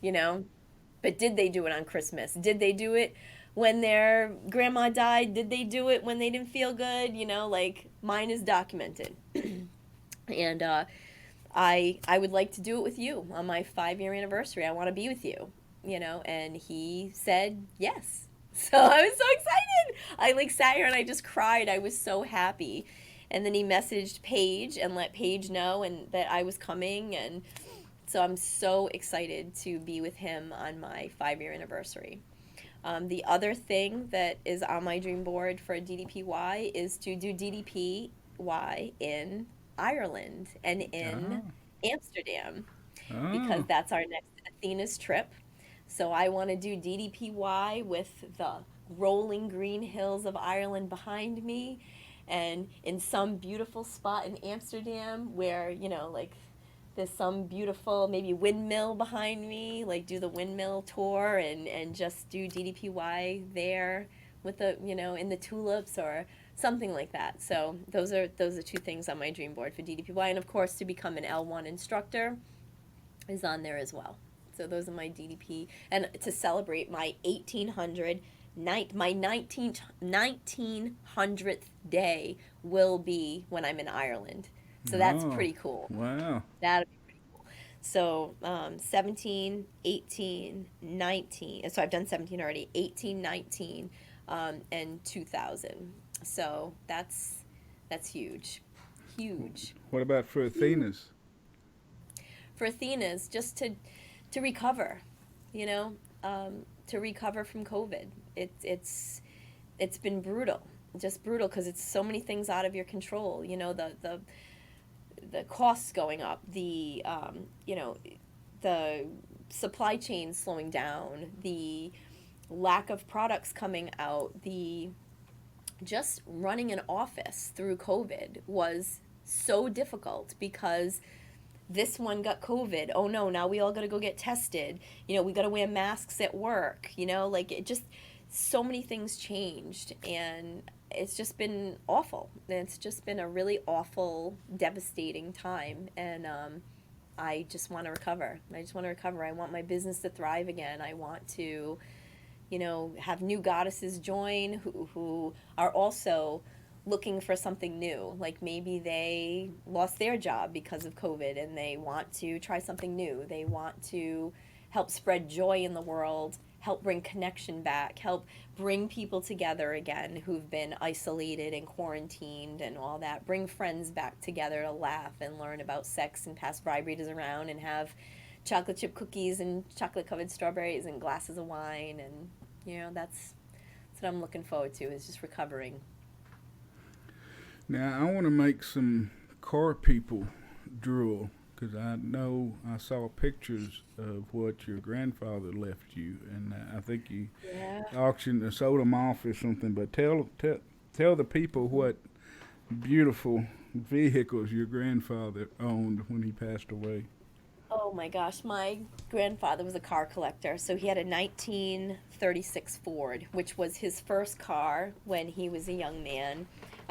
And of course, he sold it, but when he was an older man and had made his, money in the world and real estate, he went and found a 1936 Ford and completely restored it. He had a 1971 Cadillac. He had a 1958 Cadillac, the one that Elvis gave his mother for Christmas or for her birthday or whatever, that's still in Graceland, I believe. 1958 Cadillac.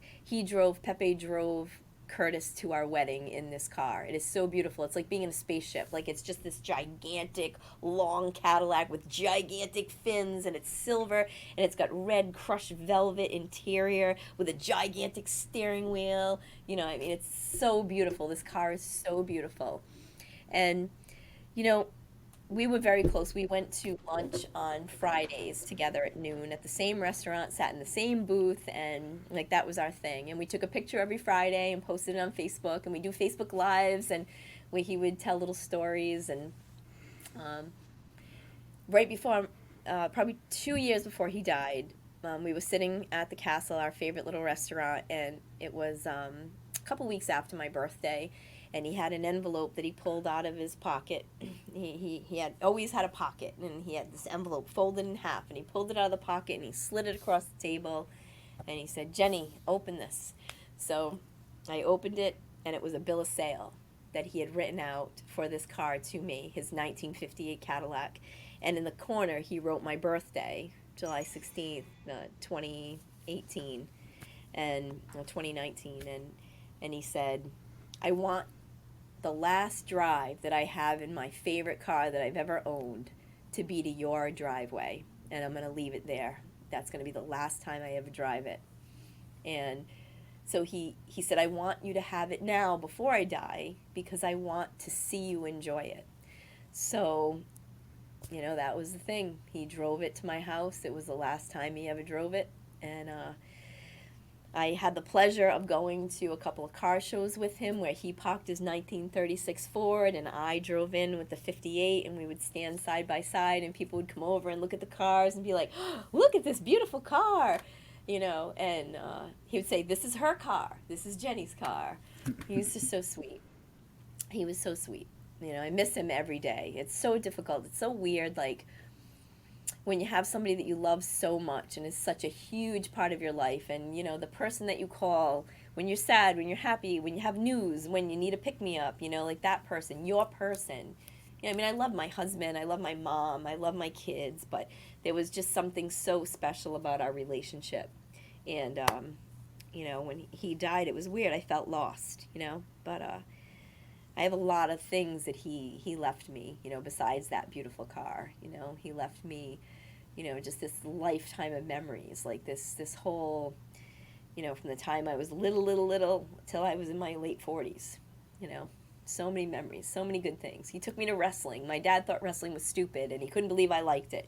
And Pepe's like, "I'll take you," so he would take me. He took me roller skating every other every other Wednesday, and if he didn't take me on Wednesday, he took me on either Saturday or Sunday. He taught me how to roller skate. He taught me how to swim. He took me camping. He took me fishing. He was just that guy, and I just miss him every day. But yeah, that car is something else. That '58 Cadillac. We're not car people. Like Curtis and I are not car people, meaning like he doesn't know how to fix a car. Like I also have a 1976 Corvette that I bought myself when Athena's got successful, and I don't know, like I thought that like having that would make me like super happy, and maybe it did like the first year or so, but now I'm like, you know, I don't know. It's just like it's different things bring me joy now, you know. He What? also left me a condominium in Daytona Beach, Florida, that overlooks the ocean. And, I hope to retire there someday. A lot of well, not a lot of, but there are DDP yoga time lapses where I'm there as the sun is rising out of the ocean doing yoga at his condo. I also have time lapses. It's great. The thing about posting my DDP yoga every single day on Facebook is that they come back in my memories. And there were times when, I'd unroll my mat in the living room at the condo. He'd be watching TV, and I'm doing yoga, so you can see him sitting on the couch. And there's one where he's sitting on the couch, and you can see he's falling asleep. He's like this, like throughout the time lapse. I'm working out, and he's just like, he was my 100th day of doing DDP yoga. I had like a little party and people came and did it with me, and he came. He didn't do it. She sat in one of the chairs and watched, but in the picture when we all got together and threw up the diamond cutter, he got in the picture and threw the diamond cutter, and I would say to him, "Pep, throw the diamond cutter." He'd be sitting on a bench. We'd go for a little walk when he was like 91. We'd go for like this walk, and he'd need to sit down, and I'm like, "Pep, throw me the diamond cutter." He'd go like this. I take a picture of him. He was a big part of my life. Well, you know that Grateful Dead tattoo you got's talking about life changing, and tell them a little bit about what that song and what it means. Yeah, so my tattoo that I shared with Vance, I have the steal your face, and around it is the wheel, because the wheel is turning.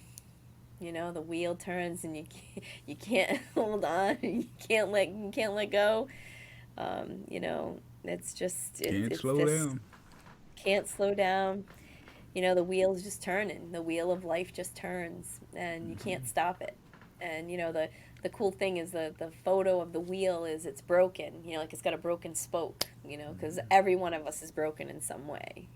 But the wheel keeps on turning. And I actually got a big sunflower Vance on the top of it for Pepe, because Pepe's favorite flower was the sunflower. Oh, yeah. So I got a nice sunflower on the Very top. cool. There's the wheel. It's broken. The wheel's broken. And I also got some mushrooms recently. Oh, More man, mushrooms. you're adding to it. I know. I've got a daisy for my dog Daisy. But this is for Pepe. I got this on the first anniversary of his death.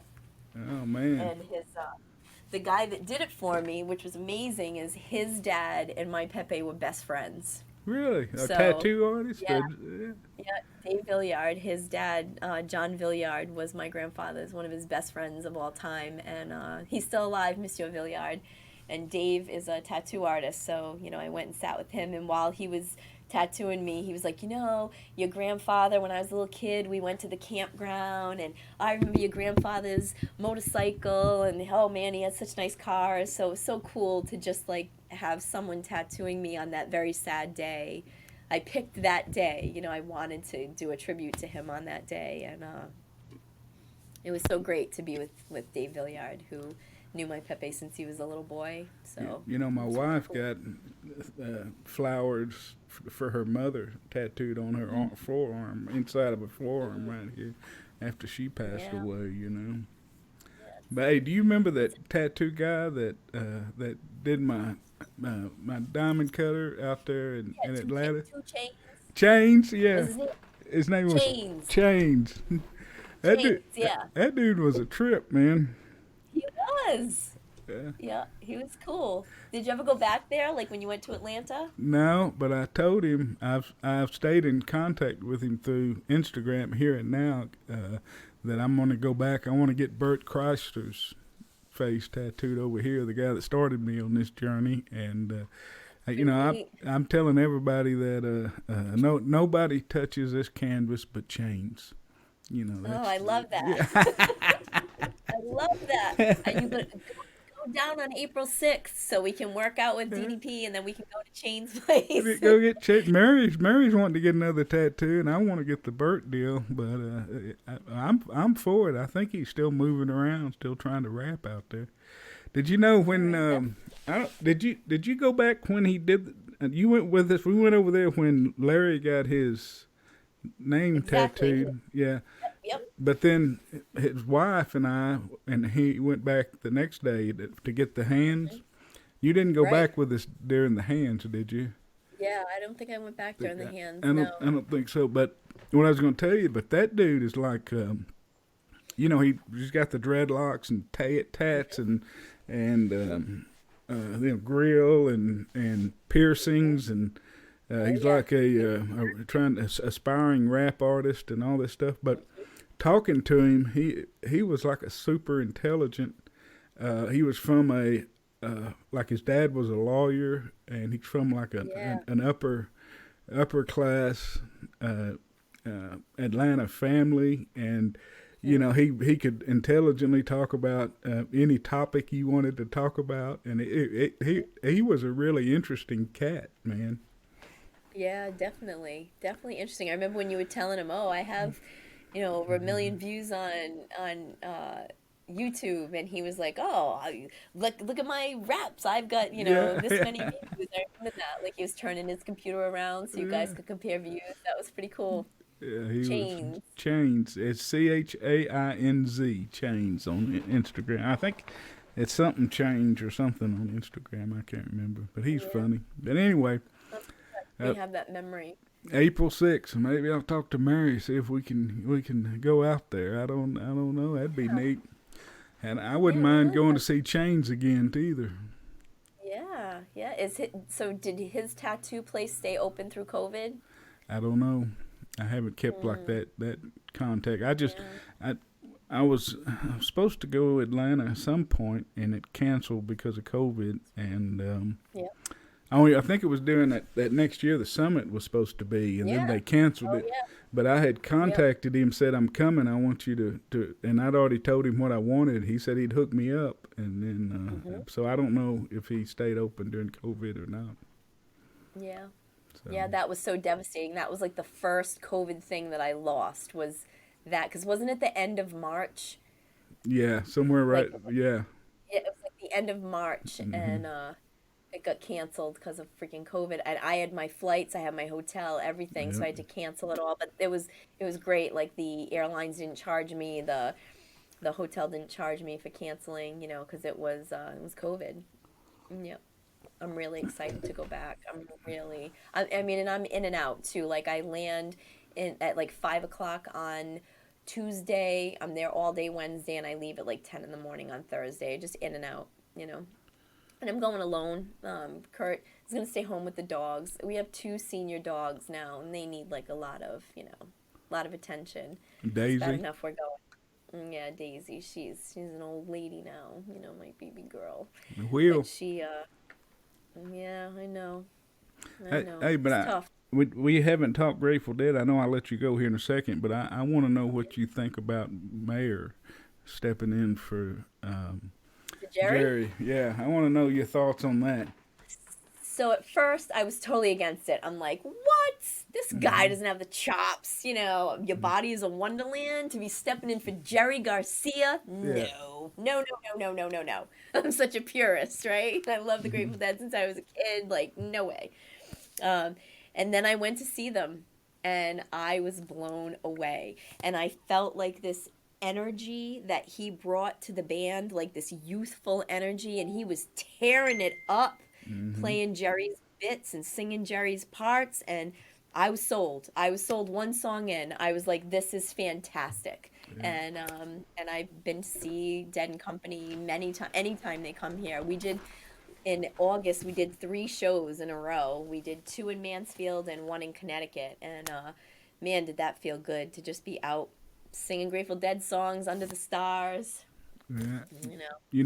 I had kind of the same epiphany or the same moment with when Mary and I went to see him in Dallas, and I didn't think anybody could replace Jerry, and but he Man, he rocked it. I mean, he unbelievable. I was never a John Mayer fan before that, but now I'm a fanboy for sure. And I'm Yeah. back into the Dead and Company. We've seen them twice, both times they came to Dallas. But I'd love to go and do the Mexico trip they do down Oh, on Dead in the Sand or whatever it's dead, called. dead playing in the sand. Oh, Yeah, yes. Yeah, tickets it's like so expensive. It's yeah. like $4,000 a person or some Hmm. crazy number. Oh my gosh. But Yeah, I would love to do playing in the sand. but the music's a little. Jerry was always that rolling kind of bluegrass, and then Yeah. but John is kind of soulful. He brings like a Hmm. bluesy soulful Hmm. cadence to it. It's unbelievable. Yeah, I love when O'Teal sings. He does a great job. And Bob Ware is just, I mean, he's old wizard Bob Ware, with his Yeah. big giant chops, and I still love to hear Bobby sing. We went to see him with the Wolf Brothers in 2020, right before everything shut down. I think it was January of 2020. We saw them at this little place. Tickets were like $50 a piece. We were like 12 rows back. It was incredible. So when we got to the theater, there were two pots on either side of the stage with smoke coming out of them. Like the smoke just started billowing up, and I'm like, what is that, a smoke machine? And then it hit me, the smell of sage. And it just kept getting, the smoke cloud got bigger and bigger, and the smell of sage was so just intoxicating. And then Bob Weir just walked out of the smoke like it was like a wizard coming through. I was like, wow, it was so great. So I love, love, love, love, love Bob Weir. I mean, Jerry was my favorite Bob Weir, second, Yeah. but man, what a great, show they put on. And you got a Peggy O. I still haven't gotten a Peggy O. Hmm. You got a Peggy They O. did a Peggy O in Oh, Dallas this last time. Yeah. So when we go to a show, I'm always like, I want to hear this, I want to hear this, I want to hear this, I want to hear this, And then when they play it, you're like, yeah, I got my Tennessee Jazz, yeah, you start yeah. jumping up and down, screaming. Yeah, I haven't gotten my Peggy O yet. All right. I haven't Well, gotten my Peggy you'll O. get it. You'll get it. I hope so. You got it. It's so good. All right. I think I've about run out of questions. Anything Okay. that I want you to, anything that you want to tell the people out there, this is your chance to tell your story. Anything, and I meant to ask you. I know, shit, I've kept you. You may be the longest one yet, but Yeah, I think so. yeah, but 5 o'clock. What did but we start at 1:30? 1:30. 1:45? Yeah. So we're 3 hours into this, 3 hours Yeah. 20 minutes. But Yeah. um, you're a big self-help person, and just what advice do you have people starting a business, life in general? Just would give us some wisdom from your 24 years of being a business owner. Mm. Well, I would say chase your passion. Whatever you're passionate about. If you're going to work in this life, and we all have to, right? Unless we're Hmm. born into royalty, we all have to work. So pick something you're passionate about and give it everything you got. Because when you can do something that you're passionate about every day, your life is blessed. And stick with things. Don't just give up. I'm nothing if I'm not persistent. So persistent. So, go after your passions with persistence, and, stick with it to the end. Don't give up. That's what I got for you. All right, I like it. I like it. You damn sure persistent. 1,700 days, 1773. Mm-hmm. You're almost to the year. The America, yeah, 1776. yeah, you're almost to 1776. Yeah, that's a big one. That's a Yeah, big number.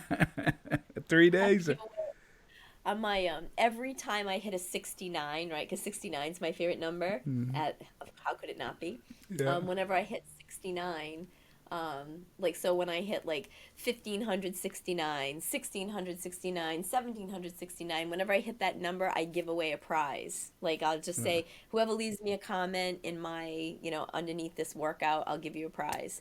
and I'll send like a vibrator or like some fun thing out. But maybe for 1776, I'll send like a red, white, and blue like gift to somebody. We have like pasties that women can put on their nipples. Like I have hearts that have like the American flag, and I also have Wonder Woman ones, like stars that look like Wonder Woman's, costume. Yeah. So maybe I'll do that for 1776. I'll give away Well, a that'll be good. patriotic, sexy thing. That's right. All right. I A like it. vibrator, red vibrator, blue Uh, lube, and some more thing. Blue lube. Patriotic, That's great. passionate, patriotic package Yeah, from that's Jen right. Jolicoeur to you. So now tell people how to find, and now how to find, you've already said how to find Athena's. It's at Athena's HN, and HN is Home Novelties. Correct. And so athenashn.com. Now tell people where to, if they want to follow you, if where to find you and that kind of thing. Yeah, I'm pretty much big on Facebook. Like I've got 5,000 friends on Facebook, but you can follow me. I think you can't be my friend, but you can follow me. And on Instagram, I'm Jen Jolicoeur, but I don't really post there a whole lot. I do post my naked gardening day pictures there every year, and pictures of my dog and my flowers, my garden. And yeah, athenashn.com. We do have an Athena's Facebook page. Athena's Home Novelties is our official Facebook page, so go like it. Say hi, say that you were on Vance's podcast, and let me know that you heard about me here. All right, and Athena's also has an Instagram page, and do they have a Twitter account? I don't handle that. Like I only do my own social media. Like someone else handles my social media. So yeah, I believe that there is an Athena's HN Twitter, and I believe that there is an Athena's HN Instagram too. You got to be on TikTok. TikTok is you Yeah, get are you lost in. TikTok? Yeah, I'm on TikTok. I've got 15,800 followers on TikTok. What do you do on TikTok? I That's just interesting. kind of Like, post the same thing, but what got me all the followers is just like a little 1 minute video of my journey that kind of got reshared and stuff. I haven't grown it lately, but I just I kind of post the same thing I do on everything. I need to figure out how to do stuff special for it, but I'm in all kinds of like I learned that about the clitoris on TikTok because I follow you get lost in these threads yeah, and I so I just me with social media, like I can only do one because I'm running a company and doing yoga, and I'm a mom and a wife, and sex is one of my top priorities. hmm Like I would much rather when I'm home not be on my phone and be like paying attention to my life, my when dog, my husband. no you gotta that's you need to get like a damn 18, 19, 20 year old to do it. Those guys are Yes. this is Mhm. their world. We're just happy to be part of it now. And Yeah, it just doesn't like I just doesn't I don't want to watch tons of videos. I don't it's just not I would much rather be like with the people I'm with. Like I don't know what I would even say on TikTok. Well, maybe I can. My daughter Rain, she had like 75,000 followers on TikTok. She was doing uh recipes, like so she would dress up like yes, Snow White and make like cupcakes or something, and wow. she got followers from that. And yeah, she was doing recipes, and she also dresses like a clown. Her and her best friend, they do like clown things. Like she was a clown at birthday parties for a while, and so they were dressing up like clowns. And I don't know, there's some kind of like sexual fetish with clowns. I don't know. It's just I don't know. But Some yeah, weird shit going on. well, But you but get yeah. on there and be yourself. There's the sexual educators on TikTok Hmm. that's what you ought to do. You ought to get on there and do short videos of sex Hmm. education because I mean that's I click on follow on some of those and listen and I mean you would go viral on there just being with your personality, just being yourself and educating and Hmm. and fighting the battles like you were talking about with the at the school with the transgender group and the and the gay you just be yourself, and I think it's just another way that a lot of people talk.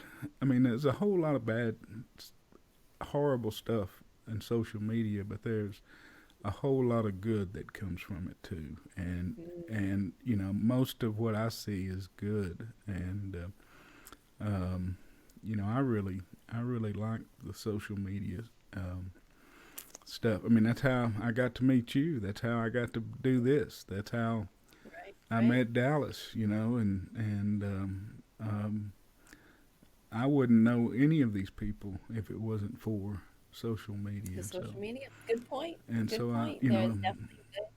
you put it out there, and you never know what's going to come back. And makes a lot of sense. There was a psychologist and medical professionals on TikTok.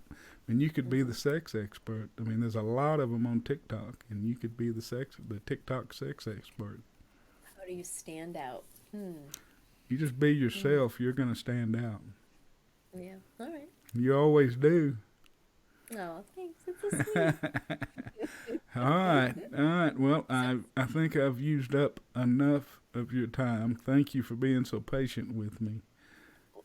I'm. You know what, Vance? You're one of my favorite DDPY people that I've met. You know that. You're my faves. So I love being with you. I love catching up. I just feel like it was like we were catching up, reviewing like what's going on. I'm really glad we get to spend time together, see each other, and I'm a big fan. Big fan. Well, thank you. I appreciate that. And maybe we will, Mary and I'll pop in. Maybe we'll surprise you in Atlanta. I don't know. We'll see. I'll see if we can pull it off. It'd be neat to be behind you on the stage for your 5,000. 5 years. Yeah. Yeah, for the 5 years anniversary. Yeah. 5 years, every single day, documented. Documented. I'm trying not to be petty, but documented. Yeah. Well, you got the proof. You've got the proof. No one can argue with you. That's right. So. I am the streak. The female streak. So thank you. The Iron Woman of DDP Yoga. Yeah, I really appreciate you inviting me, and it was a blast to just hang out with you, Vance. The dinner it's always a blast hanging out with you. So keep doing what you're doing. Keep spreading orgasms and making people happy and bringing love to the world and being Jen Jolicoeur from Rhode Island, world record holder. Hey, nothing stopped me yet, Vance. I'm gonna do it tomorrow. All right, Have a wonderful Super Bowl Sunday, and big love to you, big love to Mary, and boy, it would be really sweet if you showed up in Atlanta. You never know.